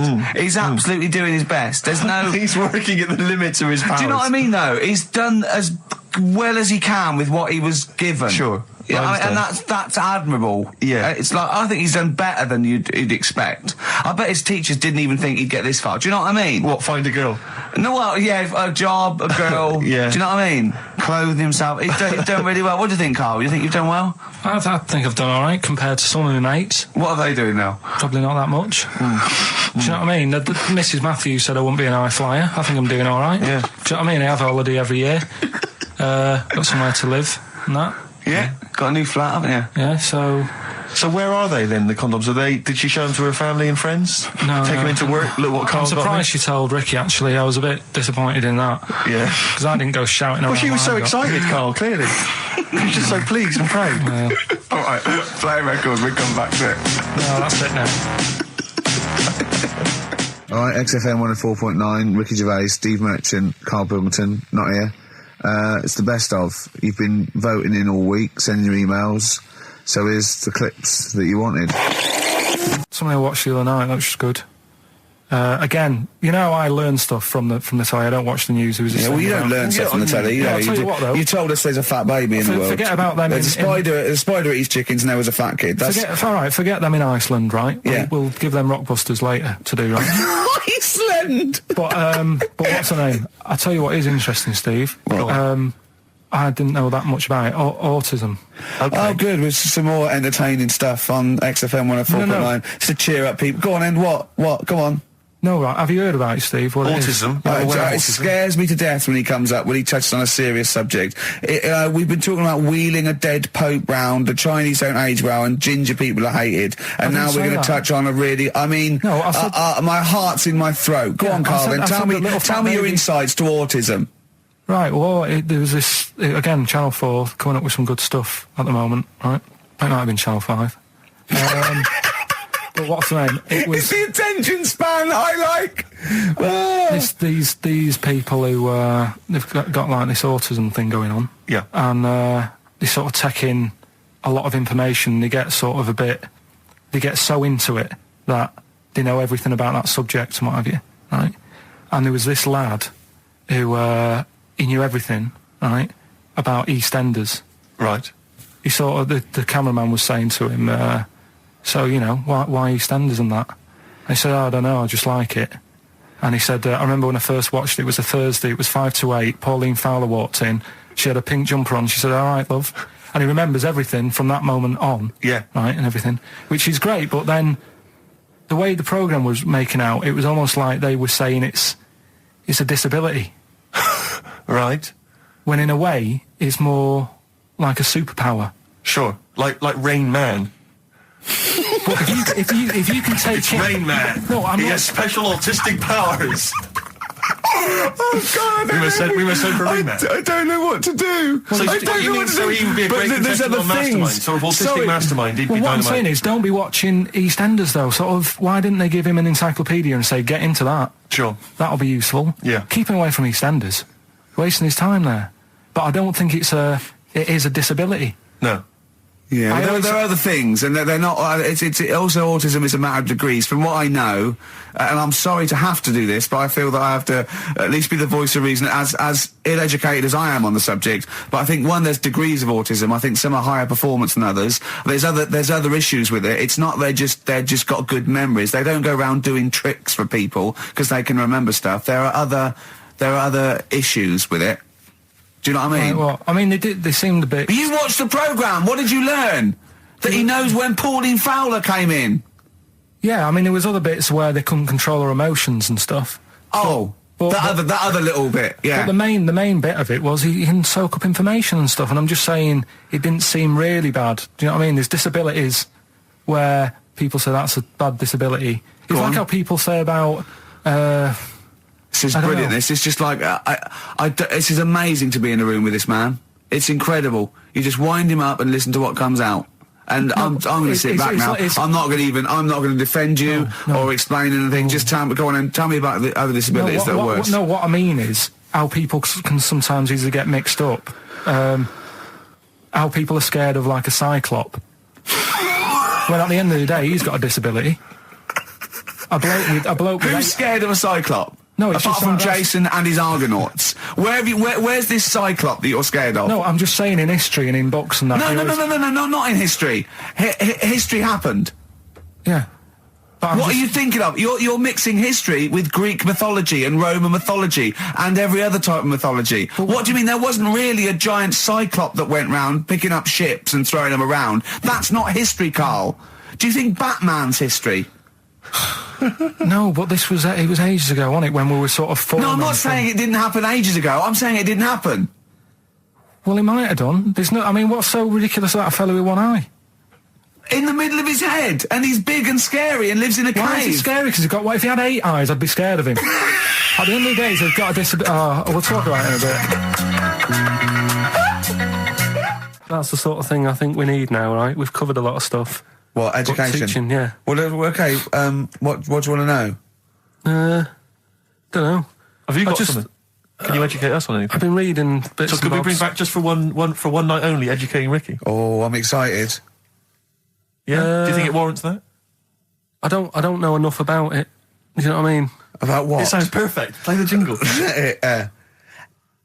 Educating Ricky, he's getting smarter. A couple of things happened in the week that I read about. Okay. Keeping up on what's going on in that. Sure. Yeah.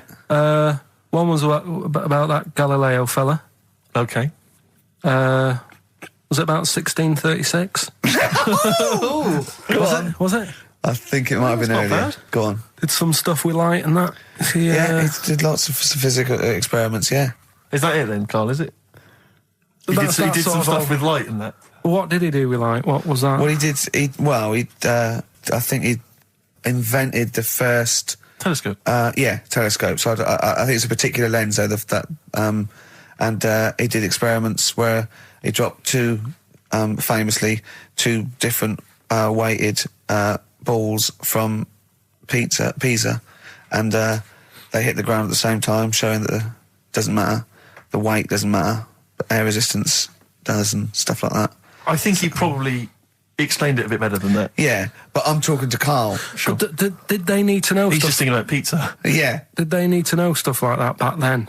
What do you mean, did they need to know stuff like that? It's just... There weren't people going around going, I've got to drop these 2 things off the Bleeding Tower of Pizza. I just don't know which one's going to land first. Yeah, I need to know. What do you need to Bring know me about? Galileo. Yeah. It's for a bet. Yeah. No, but if I was knocking about then, I'd be like, stop messing with that. We need a telly. Or, do you know what I mean? I bet he thinks the Flintstones is real. I know. That'd be brilliant. That's what I'd do if I was a caveman. I'd make a telly out of rock. Yeah. And a pelican and a as car a cement that I just mixer. ran along the road with. Yeah, exactly.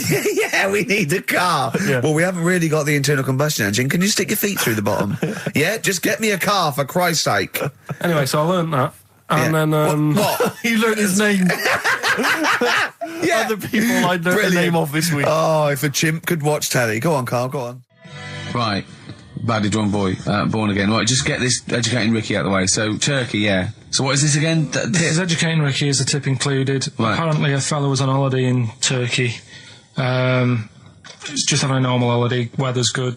You know, he's having a good time. Weight is all normal height. Yeah.